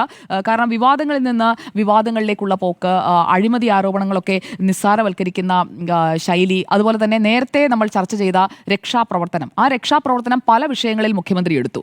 ആ രക്ഷാപ്രവർത്തനമൊക്കെ ജനം ഇങ്ങനെയെല്ലാം, ജനത്തിന്റെ മെമ്മറി ഷോർട്ട് ലിവ്ഡ് ആയിരിക്കും എന്ന് കരുതിയിടത്ത് പാർട്ടിക്ക് തെറ്റിയിട്ടുണ്ട്. മെമ്മറി ഷോർട്ട് ലിവ്ഡ് അല്ല, പഴയ കാര്യങ്ങളും ഇങ്ങനെ അവരിലേക്ക് ഇങ്ങനെ ഓർത്തോർത്ത് അവരത് എടുത്തു എന്നുള്ളതാണ് ഈ തെരഞ്ഞെടുപ്പിൽ ഇപ്പോൾ ഈ ജനവിധിയിൽ നിന്ന് മനസ്സിലാക്കേണ്ടത്. ഇവിടെ ഈ ശബരിമലയിൽ എങ്ങനെയാണോ ആ രക്ഷാപ്രവർത്തനം നടത്തിയത്, അല്ലെങ്കിൽ ശബരിമല യുവതീ പ്രവേശനവുമായി ബന്ധപ്പെട്ട കാര്യങ്ങളിൽ 2019 തിരിച്ചടി നേരിട്ടപ്പോൾ അതിൽ നിന്ന് ശക്തമായി തിരിച്ചു വരാൻ 2021 മാൻഡേറ്റിലേക്ക് തിരിച്ചു വരാനായിട്ടൊക്കെ കിട്ടിയ ആ ഒരു സമയം, അതിനെ ഉപയോഗിച്ച ആസൂത്രണം, അതൊക്കെയുണ്ട്. 2020 തദ്ദേശം നേടി, പിന്നാലെ തുടർഭരണം നേടി. പക്ഷേ അത് കഴിഞ്ഞപ്പോഴേക്കും ഈ സ്വർണ്ണപ്പാളി വന്നു. സ്വർണ്ണപ്പാളി ചർച്ചയാകില്ല എന്ന് കരുതിയിടത്ത് തെറ്റിപ്പോയി എന്ന് തന്നെയാണ് ഞാൻ കരുതുന്നത്. ഇതിലെ ഒരു വലിയ വിഷയമായി ഈ തെരഞ്ഞെടുപ്പിൽ വന്നത് സ്വർണ്ണപ്പാളി തന്നെയാണ്. അപ്പോൾ ഈ സ്വർണ്ണപ്പാളി വിഷയത്തിൽ അത് യഥാർത്ഥത്തിൽ ഈ ഭൂരിപക്ഷ വോട്ടുകൾ തങ്ങൾക്കൊപ്പം ഉണ്ടാകുമെന്നുള്ള ഒരു ഉറച്ച വിശ്വാസത്തോടു കൂടിയാണല്ലോ സേഫ് സോണിലാണെന്ന് കരുതിയത്. ശരിക്കും പറഞ്ഞാൽ സർക്കാർ വിശ്വാസികളുടെ ക്ഷമ പരീക്ഷിച്ചു. അതിനവർ നല്ല തിരിച്ചടി വോട്ടിലൂടെ കൊടുത്തു. ചുരുക്കി പറഞ്ഞാൽ ഒറ്റ വാചകത്തിൽ അതാണ് സംഭവിച്ചിരിക്കുന്നത്. ഇനി ആ വോട്ട് പോയ സ്ഥലങ്ങളൊക്കെ നമുക്കൊന്ന് നോക്കാം. അവിടെ BJPയുടെ വളർച്ചയും LDFിന്റെ തകർച്ചയും തമ്മിലാണ് നമ്മൾ ഇക്വേറ്റ് ചെയ്യേണ്ടത്. അല്ലാതെ LDFിന്റെ തകർച്ചയും UDFിന്റെ വളർച്ചയും തമ്മിലല്ല. UDF അവരുടെ പരമ്പരാഗത ശക്തി കേന്ദ്രങ്ങളൊക്കെ തിരിച്ചു പിടിക്കുന്ന രീതിയിലേക്ക്, പ്രത്യേകിച്ചും കോട്ടയവും ഇടുക്കിയും ഒക്കെ പണ്ടേ അവരുടെ കയ്യിലുള്ളതാണ്. അതിലേക്ക് അവർക്ക് തിരിച്ചു വരാൻ കഴിഞ്ഞ ഒരു സാഹചര്യം മാത്രമാണ് നമ്മൾ കാണുന്നത്. ഇവിടെ ഭൂരിപക്ഷ വോട്ടുകൾ തങ്ങൾക്കൊപ്പമായിരിക്കും എന്നുള്ള, OBC വോട്ടുകൾ തങ്ങൾക്കൊപ്പമായിരിക്കും എന്നൊക്കെയുള്ള ആ ഒരു കണക്കുകൂട്ടലുകളാണ് യഥാർത്ഥത്തിൽ തെറ്റിയത്. അതിനുവേണ്ടിയാണ് ഈ ജമാഅത്തെ ഇസ്ലാമി ആവർത്തിച്ച് പറഞ്ഞുകൊണ്ടേയിരുന്നത്. അപ്പോൾ അങ്ങനെയുള്ള ഒരു പോളറൈസേഷന് വേണ്ടി LDF ശ്രമിച്ചപ്പോൾ അത് ജനം തിരസ്കരിച്ചു എന്ന് വേണം അവർ മനസ്സിലാക്കാൻ. ഇവിടെ ഇപ്പോൾ നഗരസഭകളിൽ ആകെ ഉള്ള സീറ്റുകളുടെ 10% ഇപ്പോൾ BJP സ്വന്തമാക്കി കഴിഞ്ഞിരിക്കുകയാണ്. ഇടതുപക്ഷത്തിന്റെ കയ്യിലുണ്ടായിരുന്ന പല സീറ്റുകളും ഇപ്പോൾ BJPയിലേക്ക് വന്നു കഴിഞ്ഞിരിക്കുക. 10% ആണ്. 324, 65 നഗരസഭകളിലാണ് BJP ഉള്ളത്. അതൊരു ചെറിയ കണക്കല്ല. 324 വാർഡുകൾ, 65 നഗരസഭകളിലായി BJPയുടെ കയ്യിലേക്ക് പോയിരിക്കുകയാണ്. ജില്ലാ പഞ്ചായത്തിൽ കഴിഞ്ഞ തവണ 2 സീറ്റ് ഉണ്ടായിരുന്നു. ഇത്തവണ കാസർഗോഡ് മാത്രമേ ഒരു സീറ്റുള്ളൂ. ജില്ലാ പഞ്ചായത്ത് നമുക്ക് മാറ്റി നിർത്താം. ഇനി കോർപ്പറേഷനിൽ 93 സീറ്റുകളാണ്. തിരുവനന്തപുരത്തെ വലിയ വളർച്ച നമ്മൾ വിശദമായി ചർച്ച ചെയ്തതാണ്. തിരുവനന്തപുരത്ത് 50 സീറ്റ്, കൊല്ലത്ത് നേരത്തെ ജെയിംസ് സൂചിപ്പിച്ചതുപോലെ കൊല്ലം ഇടത് കോട്ടയാണ്. അവിടെ കടന്നു കയറി 12 സീറ്റിലേക്കാണ് വളർന്നത്. എറണാകുളത്തുണ്ട് 6 സീറ്റ്, തൃശ്ശൂരിൽ 8 സീറ്റ്, കോഴിക്കോട്ട് 7 നിന്ന് 13 വളർച്ച, കണ്ണൂരിൽ 1 നിന്ന് 4 വളർച്ച. ഇതൊരു ചെറിയ വളർച്ചയല്ല. മൊത്തം എടുത്ത് നോക്കുമ്പോൾ 93 സീറ്റുണ്ടെന്നേ. കേരളത്തിലെ 6 കോർപ്പറേഷനുകളിലായി BJPക്ക് കഴിഞ്ഞ തവണ ഒരു കോർപ്പറേഷനിൽ പോലും ഭരണം ഉണ്ടാകാതിരുന്ന ഒരു പാർട്ടിക്ക് 93 സീറ്റിലേക്കുള്ള ഒരു വളർച്ച. അതിൽ ഭൂരിഭാഗവും LDFിന്റെ, പ്രത്യേകിച്ചും CPIMന്റെ സിറ്റിംഗ് വാർഡുകളാണ്. കുറച്ച് മാത്രമാണ് കോൺഗ്രസിന്റെ കയ്യിൽ നിന്ന് തിരിച്ചു പിടിച്ചിരിക്കുന്നത്. ബ്ലോക്ക് പഞ്ചായത്തുകളിൽ തിരുവനന്തപുരത്ത് 14, കൊല്ലം 6, പത്തനംതിട്ട 6, ആലപ്പുഴ 8, അങ്ങനെ പോകുന്നു. അതിൽ 54 സീറ്റുകൾ നേടാൻ കഴിയുന്നു. അതിലും എത്ര എണ്ണമാണ് LDFിന്റെ കയ്യിൽ നിന്ന് പോയത് എന്നുള്ളത് പാർട്ടി മനസ്സിലാക്കേണ്ട കാര്യമാണ്. ഗ്രാമപഞ്ചായത്തുകളിൽ എല്ലായിടങ്ങളിലും സാന്നിധ്യം അറിയിക്കാൻ കഴിഞ്ഞിട്ടുണ്ട്. തിരുവനന്തപുരത്ത് പാർട്ടി ആശങ്കപ്പെടണം. CPIഎമ്മിന്റെ കയ്യിൽ ഉണ്ടായിരുന്ന വാർഡുകളിലേക്കാണ് പൂർണ്ണമായും കടന്നു കയറിയിരിക്കുന്നത്. 229 വാർഡുകളിൽ ഇപ്പോൾ BJPയുടെ ശക്തമായ സാന്നിധ്യം, അവർ അതായത് ഒരു ടൈയുമില്ലാതെ കൃത്യമായി അത്രയും വാർഡുകളിൽ അവർക്ക് ജയിച്ചു കയറാൻ സാധിച്ചിരിക്കുകയാണ്. അതായത് വലിയ ഭൂരിപക്ഷം, അല്ലെങ്കിൽ ഈ 1-2 വോട്ടിൻ്റെത് ഞാൻ കൂട്ടിയിട്ടില്ല. അപ്പോൾ അങ്ങനെയുള്ള ഒരു മാറ്റം നമ്മളവിടെ കാണണം. ഇനി കോർപ്പറേഷൻ പരിധിയിൽ, കോർപ്പറേഷൻ നമ്മൾ എപ്പോഴും ഈ നിയമസഭാ മണ്ഡലവുമായി ഇക്വേറ്റ് ചെയ്തുകൊണ്ടാണ്, അല്ലെങ്കിൽ അതിൻ്റെ ഒരു കണക്ക് വെച്ചിട്ടാണ് നമ്മൾ നോക്കുക. കോർപ്പറേഷൻ നേടുന്നതിനനുസരിച്ച് നിയമസഭാ മണ്ഡലങ്ങളുടെ കണക്ക് ഈ 6 കോർപ്പറേഷനുകളുടെയും എടുത്ത് നോക്കിക്കഴിഞ്ഞിട്ടുണ്ടെങ്കിൽ അത്ര പന്തിയല്ല കാര്യങ്ങൾ എന്നുള്ളത് ഇടതുപക്ഷം തിരിച്ചറിയേണ്ടിയിരിക്കുന്നു. പ്രത്യേകിച്ചും കൊല്ലം, കോഴിക്കോട് ഇപ്പോൾ ഭരണത്തിലേക്ക് എത്തും. പക്ഷേ കോഴിക്കോട്ടും സംഭവിച്ചിരിക്കുന്നത് വലിയ തകർച്ചയാണ്. അത് വിലയിരുത്തിക്കൊണ്ടിരിക്കുകയാണ്. എവിടെയാണ് തോറ്റത് എന്നുള്ളത്, മുന്നിൽ നിർത്തിയ സ്ഥാനാർത്ഥികളുടെ പാളിച്ചയാണോ, അങ്ങനെ പല കാര്യങ്ങൾ അതിൽ മനസ്സിലാക്കേണ്ടിയിരിക്കുന്നു. ഇവിടെ കഴക്കൂട്ടം നിയമസഭാ മണ്ഡലം, തിരുവനന്തപുരത്തെ ഓരോന്നായി നമ്മൾ എടുത്തു നോക്കിക്കഴിഞ്ഞാൽ കോർപ്പറേഷൻ പരിധിയിൽ വരുന്നത് വട്ടിയൂർക്കാവ്, നെടുമങ്ങാട്, കഴക്കൂട്ടം, തിരുവനന്തപുരം ഇതാണ്. അതിൽ കഴക്കൂട്ടം നിയമസഭാ മണ്ഡലങ്ങളിൽ കടകംപള്ളി വാർഡ് വരെ BJP ആണ് പിടിച്ചിരിക്കുന്നത്. കടകംപള്ളി സുരേന്ദ്രൻ താമസിക്കുന്ന അവിടെയല്ല കേട്ടോ, ഞാൻ കടകംപള്ളി എന്ന് പറഞ്ഞതേ ഉള്ളൂ. അപ്പോൾ സ്വർണ്ണപ്പാളി വിഷയം ഏറ്റവും കൂടുതൽ ചർച്ചയായ മണ്ഡലങ്ങളിലൊന്നാണ് കഴക്കൂട്ടം നിയമസഭാ മണ്ഡലം. അവിടെ എനിക്ക് നേരിട്ടറിയാവുന്നതാണ്, അവിടെ ഓരോ വാർഡിലും ഈ വിഷയം തന്നെയായിരുന്നു ക്യാമ്പയിൻ. അത് UDF അതെ BJPയുടേതും അതെ വലിയ രീതിയിൽ തന്നെ ആ ക്യാമ്പയിൻ നടന്നിട്ടുണ്ട്. അത് ജനം വിശ്വസിച്ചു എന്നതിന്റെ തെളിവ് നമ്മുടെ കയ്യിലുണ്ട്. 5 വാർഡുകളിൽ നിന്ന് 14 വാർഡുകളിലേക്കാണ് കഴക്കൂട്ടം നിയമസഭാ മണ്ഡലത്തിൽ, അതായത് ഇടതുപക്ഷത്തിന്റെ കോട്ടയായ സ്ഥലങ്ങളിൽ, കഴക്കൂട്ടത്ത് ലെഫ്റ്റ് പോക്കറ്റ്സ് കുറേ ഉണ്ടെന്ന് ജിമ്മി ജെയിംസിന് നേരിട്ട് അറിയാവുന്ന കാര്യമാണല്ലോ. അപ്പോൾ 5-ൽ നിന്ന് 14ലേക്ക് വന്നിരിക്കുകയാണ്. ആകെയുള്ള 28-ൽ പകുതിയും BJPയുടെ കയ്യിലാണ് ഇപ്പോൾ ഇരിക്കുന്നത്. അത് സ്ട്രോങ് ആയിട്ടുള്ള പ്രസൻസ് ആണ് കേട്ടോ. അത് 1-2 വോട്ടിന്റെ പ്രസൻസ് അല്ല, സ്ട്രോങ് പ്രസൻസിലേക്ക് പോയിരിക്കുകയാണ്. മറ്റിടങ്ങളിലൊക്കെ 2ാം സ്ഥാനത്തെത്താൻ കഴിഞ്ഞിട്ടുള്ള ഇടങ്ങളുമുണ്ട്. ഇനി CPIഎമ്മിന്റെ കമലേശ്വരം, നമ്മൾ വോട്ടെണ്ണുന്ന വേളയിൽ പറഞ്ഞു കമലേശ്വരം ഒന്നും ഒരിക്കലും CPIഎമ്മിൽ നിന്ന് പോകില്ല. കമലേശ്വരവും BJPയുടെ കയ്യിലാണ്, ആറ്റുകാലും BJPയുടെ കയ്യിലാണ്. വട്ടിയൂർക്കാവ് നിയമസഭാ മണ്ഡലം, വട്ടിയൂർക്കാവിൽ ആര് നിന്നാലും വിജയിക്കില്ല, അത് ഉറപ്പിച്ച് നിർത്തിയിരിക്കുന്നു എന്ന് പറയുന്നിടത്ത് 8-ൽ നിന്ന് 11ലേക്ക് അവിടെയും കൂടിയിട്ടുണ്ട്. വട്ടിയൂർക്കാവും കയ്യിൽ നിന്ന് പോകില്ല എന്നുള്ളൊരു ഓവർ കോൺഫിഡൻസ് ഉണ്ടായിരുന്നു. പക്ഷേ അവിടെയും CPIഎമ്മിന്റെ വാർഡുകളിലേക്കാണ് കടന്നു കയറാൻ കഴിഞ്ഞിരിക്കുന്നത്. നേമത്തും അതെ, നേമത്തും 14-ൽ നിന്ന് 17ലേക്ക് വാർഡുകളുടെ എണ്ണം കൂട്ടുകയാണ് ചെയ്തിരിക്കുന്നത്. അപ്പോൾ 4.5 പതിറ്റാണ്ട് നീണ്ട ഒരു ഭരണം, അത് എത്രത്തോളം ജനങ്ങൾ വെറുത്തു എന്നുള്ളതാണ്. ഇനി ഒരു തിരിച്ചുവരവില്ല എന്ന് സൂചിപ്പിക്കുന്ന രീതിയിലാണ് ജനം വിധി എഴുതിയിരിക്കുന്നത്. അത് സൂചിപ്പിക്കാനാണ് ഞാൻ ഈ CPIഎമ്മിന്റെ സിറ്റിംഗ് വാർഡുകളിലെ വിജയത്തെക്കുറിച്ച് എടുത്തു പറഞ്ഞത്. കോൺഗ്രസിനും കിട്ടിയിട്ടുണ്ട്, ഈ സിറ്റിംഗ് വാർഡുകൾ കോൺഗ്രസിനും കിട്ടിയിട്ടുണ്ട്. അതായത് കോൺഗ്രസിന്റെ കയ്യിൽ പണ്ടേ ഉണ്ടായിരുന്ന വാർഡുകളെല്ലാം പിടിക്കുകയായിരുന്നില്ല കോൺഗ്രസ് ഇത്തവണ ചെയ്തത്. CPIഎമ്മിന്റെ വാർഡുകളിൽ ശക്തമായ സാന്നിധ്യമായി, അല്ലെങ്കിൽ അവിടെ ശക്തമായ മത്സരത്തിലേക്ക് കോൺഗ്രസും പോയിട്ടുണ്ട്. ഇവിടെ ന്യൂനപക്ഷം അകന്നത് വിവിധ വിഷയങ്ങളിലെ പ്രതികരണങ്ങളിലൂടെയാണ്. അപ്പോൾ ന്യൂനപക്ഷം അകന്നു, ഇപ്പോൾ ഭൂരിപക്ഷവും അകന്നു. ഇപ്പോൾ ആരാണ് ഇടതുപക്ഷത്തിന്റെ കൂടെയുള്ളത്, അതാണ് ഇനിയിപ്പോൾ അനലൈസ് ചെയ്ത് മനസ്സിലാക്കേണ്ടത്. 24ാം പാർട്ടി കോൺഗ്രസിന് ശേഷം നമ്മളിത് ചർച്ച ചെയ്തതാണ്. സംഘടനാ ദൗർബല്യം പരിഹരിക്കാനായിട്ടുള്ള ശ്രമങ്ങൾ, ഒരു മാസ് ക്യാമ്പയിൻ, അതായിരുന്നു അന്നത്തെ തീരുമാനം. 2024-ലെ തെരഞ്ഞെടുപ്പിൽ കനലൊരു തരിയായി ഒറ്റ സീറ്റിൽ ഒതുങ്ങിയതിനു ശേഷം ഈ പാർട്ടി കോൺഗ്രസിന് ശേഷം ഒക്കെ ഈ സംഘടനാ ദൗർബല്യം പരിഹരിക്കുമെന്ന് പറഞ്ഞ് നടത്തിയ ക്യാമ്പയിൻ എവിടെ എത്തി, അത് പാർട്ടി ചോദിക്കണം. ഈ ക്യാമ്പയിൻ ഫലം കണ്ടില്ല എന്നുള്ളതാണ് അറിയേണ്ടത്. പക്ഷേ അപ്പോഴും അപ്പോൾ തോമസ് ഐസക് പറഞ്ഞ കാര്യങ്ങളിൽ ഞാൻ പൂർണ്ണമായിട്ടും തോമസ് ഐസക് പറഞ്ഞത് മുഴുവൻ, ആ ലൈൻ മുഴുവൻ ഞാൻ പിന്തുടരുന്നില്ല. പക്ഷേ ഒരു കാര്യം എനിക്ക് പറയാനുള്ളത്, 2010-ലെ തെരഞ്ഞെടുപ്പിൽ ഇതിനേക്കാൾ മോശം പ്രകടനമായിരുന്നു, എന്നിട്ടും വിജയത്തോടടുത്ത പരാജയമേ നിയമസഭാ തെരഞ്ഞെടുപ്പിൽ വന്നിട്ടുള്ളൂ എന്ന് പറയുമ്പോൾ, അതായത് 2 സീറ്റുകൾക്ക് മാത്രമാണ് ഉമ്മൻചാണ്ടി സർക്കാർ വന്നത് എന്ന് പറയുമ്പോൾ, ഇവിടെ ഈ ആത്മവിശ്വാസ ക്യാപ്സൂളുമായി ഇനി അടുത്ത 4 മാസക്കാലം പണിയെടുക്കാതിരുന്നിട്ടുണ്ടെങ്കിൽ പണി പാളുമെന്നുള്ളത് ഉറപ്പാണ്. കാരണം അതല്ല നിലവിലത്തെ സാഹചര്യം, അതല്ല. 2010-ൽ NDA എന്ന് പറയുന്ന ഫാക്ടർ ഇല്ല, BJP എന്ന് പറയുന്ന ഫാക്ടർ നിങ്ങൾക്ക് ഇത്രയും വെല്ലുവിളിയായി അവിടെ ഇല്ല എന്നത് മനസ്സിലാക്കണം. അത് മനസ്സിലാക്കി പരാജയം വിലയിരുത്തി തിരുത്തിയാൽ തിരിച്ചു വരാൻ കഴിയും. കാരണം UDF-നേക്കാൾ ഇവിടെ ഭയക്കേണ്ടത്, അല്ലെങ്കിൽ നിങ്ങളുടെ വോട്ടുകൾ കൊണ്ടുപോകുന്നത് BJP ആണ്. അത് CPIഎം ആദ്യം മനസ്സിലാക്കണം. കാരണം നഗര കേരളത്തിലെ ശക്തമായ മുന്നണിയായി വളർച്ച കൈവരിക്കുന്നത് BJP ആണ്. നഗര കേന്ദ്രീകൃതമായ വളർച്ചയിൽ അടിപതറുന്നത് CPIഎമ്മിനാണ്. നഗരങ്ങളിൽ നിന്നാണ് CPIഎം ഇപ്പോൾ പോയിക്കൊണ്ടിരിക്കുന്നത്. ഗ്രാമങ്ങളിലും അത് സംഭവിക്കാനുള്ള സാധ്യതയുണ്ട്. ദക്ഷിണേന്ത്യൻ സംസ്ഥാന തലസ്ഥാനങ്ങളിൽ ബംഗളൂരു മെട്രോ കോർപ്പറേഷന് ശേഷം തിരുവനന്തപുരം എന്ന തലസ്ഥാന നഗരത്തിലെ കോർപ്പറേഷനാണ് BJP പിടിച്ചിരിക്കുന്നത്. തൃശ്ശൂരൊന്നും ആയിരുന്നില്ല പ്രധാന ലക്ഷ്യമെന്നുള്ളത് വ്യക്തമാണ്. കാരണം തിരുവനന്തപുരത്ത് ഫോക്കസ് ചെയ്തുകൊണ്ടുള്ള, പ്രധാനമന്ത്രി എത്തിക്കുമെന്ന് പറഞ്ഞ തൃശ്ശൂരല്ല, ഒരു MP-യും മന്ത്രിയും ഒക്കെയുള്ള തൃശ്ശൂർ എത്തിക്കുമെന്നല്ല പറഞ്ഞത്, തിരുവനന്തപുരത്ത് എത്തിക്കുമെന്നാണ്. അങ്ങനെയായിരുന്നു ക്യാമ്പയിൻ. അപ്പോൾ അവരുടെ ഫോക്കസ് എവിടെയായിരുന്നു എന്നത് വ്യക്തമാണ്. അപ്പോൾ 11,002 വാർഡുകൾ ഇപ്പോൾ ആകെ സ്ഥാപനങ്ങളിൽ UDF-ന്റെ കയ്യിലുണ്ട്. LDF-ന്റെ കയ്യിലുള്ളത് 8,865 ആണ്. പക്ഷേ അപ്പുറത്തേക്കൊന്ന് നോക്കൂ, അവിടെ 1,919 വാർഡിലേക്ക് എത്തിയിട്ടുണ്ട് എന്നത് മനസ്സിലാക്കണം. അപ്പോൾ ചെറുപ്പക്കാരെ കൂടുതലായി ഇറക്കിയ UDF-ന്റെ തന്ത്രമാണ് തദ്ദേശത്തിൽ അവർക്ക് ഗുണം ചെയ്തത്. മാത്രമല്ല ഈ സർക്കാർ വിരുദ്ധ വികാരമൊക്കെ അവർക്ക് അപ്പുറത്ത് ഗുണം ചെയ്തിട്ടുണ്ട്. അപ്പോൾ അതിൽ നിന്നൊക്കെ തിരിച്ചു വരാം, സമയമുണ്ട്, ഇനിയുമുണ്ട് 100-110 ദിവസം മുന്നിൽ. ആ ഓരോ ദിവസത്തേക്ക് അടക്കമുള്ള മാസ്റ്റർ പ്ലാനിലേക്ക് കടന്നാൽ തിരിച്ചു വരാൻ കഴിയും. അല്ലാതെ ഇതേ രീതിയിൽ സേഫ് സോണിലാണ്, ട്രാക്കിലാണ്, ഇതൊരു താൽക്കാലിക പരാജയമാണ്, 2010 ഇതിനപ്പുറം കണ്ടതല്ലേ എന്നൊക്കെ പറഞ്ഞ് ഈ മുൻകാലത്തെ താൻ പോരിമയും ഗരിമയും പറഞ്ഞുകൊണ്ടിരുന്നാൽ പണി വീണ്ടും പാളും. കാരണം സ്വർണ്ണപ്പാളിയിൽ നിങ്ങൾ ഡേഞ്ചർ സോണിലാണ് എന്നത് മനസ്സിലാക്കുക. തന്ത്രങ്ങൾ ഈ തെരഞ്ഞെടുപ്പിൽ ഇടതുമുന്നണിക്ക് തെറ്റിയിട്ടുണ്ടോ എന്നുള്ളതാണ്. തന്ത്രങ്ങൾ പുനഃപരിശോധിക്കേണ്ടതുണ്ട് എന്നുള്ളതാണ്. ചില കാര്യങ്ങളിലെങ്കിലും സൂക്ഷ്മമായിട്ടുള്ള പരിശോധന ഈ തെരഞ്ഞെടുപ്പിൻ്റെ ഫലം ഇടതുമുന്നണിക്ക് മുന്നിൽ വയ്ക്കുന്നുണ്ട്. അതിൽ 3 കാര്യങ്ങളാണ് എനിക്ക് പറയാനുള്ളത്. ആദ്യത്തേത്, യഥാർത്ഥത്തിൽ ഒരു ഭരണവിരുദ്ധ വികാരമുണ്ടായി എന്ന പ്രതീതി എങ്ങനെയാണ് ഇടതനുകൂലികളായ ആളുകളിലേക്ക് എത്തിയത് എന്നുള്ളത് ഇനിയും പാർട്ടി സജീവമായി ചിന്തിക്കേണ്ടതുണ്ട്. ഞാനിപ്പോഴും ഉറച്ചു തന്നെ വിശ്വസിക്കുന്നു, ഈ കഴിഞ്ഞ 10 വർഷം സർക്കാരിനെതിരെ ഏതെങ്കിലും ഒരു മന്ത്രിക്കെതിരെ ശക്തമായ അഴിമതി ആരോപണം ഉന്നയിച്ച് അത് തെളിയിക്കാൻ പ്രതിപക്ഷത്തിന് സാധിച്ചിട്ടില്ല. വകുപ്പുകളുടെ കാര്യം എടുത്തു നോക്കൂ. ഇപ്പോൾ ഈ ഗുഡ് ഗവേണൻസ് എന്ന് പറയുന്ന ഒന്ന് കേരളത്തിലെ ജനങ്ങൾക്ക് അനുഭവവേദ്യമായ 10 വർഷങ്ങളാണെന്ന് പറഞ്ഞാൽ അത് നിഷേധിക്കാൻ വസ്തുതാപരമായ എന്ത് തെളിവുകളാണ് നമ്മുടെ മുന്നിലുള്ളത്? ഇപ്പോൾ ധനത്തിൻ്റെ കാര്യത്തിലെടുക്കൂ, ഫിനാൻസ് മിനിസ്റ്ററുടെ കാര്യത്തിലെടുക്കൂ, തോമസ് ഐസക്കിൻ്റെ കാലമാണെങ്കിലും ഇപ്പോഴാണെങ്കിലും ശരി, തനത് നികുതി വരുമാനത്തിലുണ്ടായ വർധനയടക്കമുള്ള കാര്യങ്ങൾ നമ്മുടെ മുന്നിലുണ്ട്. വകുപ്പിനെതിരെ അഴിമതി ആരോപണം ഉന്നയിക്കാൻ ഏതെങ്കിലും ഒരു മന്ത്രിക്കെതിരെ ഈ ഘട്ടത്തിലും അഴിമതി ആരോപണം ഉന്നയിക്കുന്നില്ല. അതിനു പകരം സ്വർണ്ണക്കൊള്ള എന്ന് പറയുന്ന ദേവസ്വം ബോർഡിലെ 2 മുതിർന്ന CPM അനുകൂലികളായിട്ടുള്ള ആളുകൾ കമ്മീഷണറും ദേവസ്വം ബോർഡ് പ്രസിഡന്റുമായിരുന്ന കാലഘട്ടത്തിലെ ഒരു വലിയ തട്ടിപ്പ്, ആ തട്ടിപ്പിനെ മുൻനിർത്തിക്കൊണ്ടാണ് സർക്കാരിനെതിരെ അഴിമതിയുടെ പ്രതിച്ഛായ ഉണ്ടാക്കുന്നത്.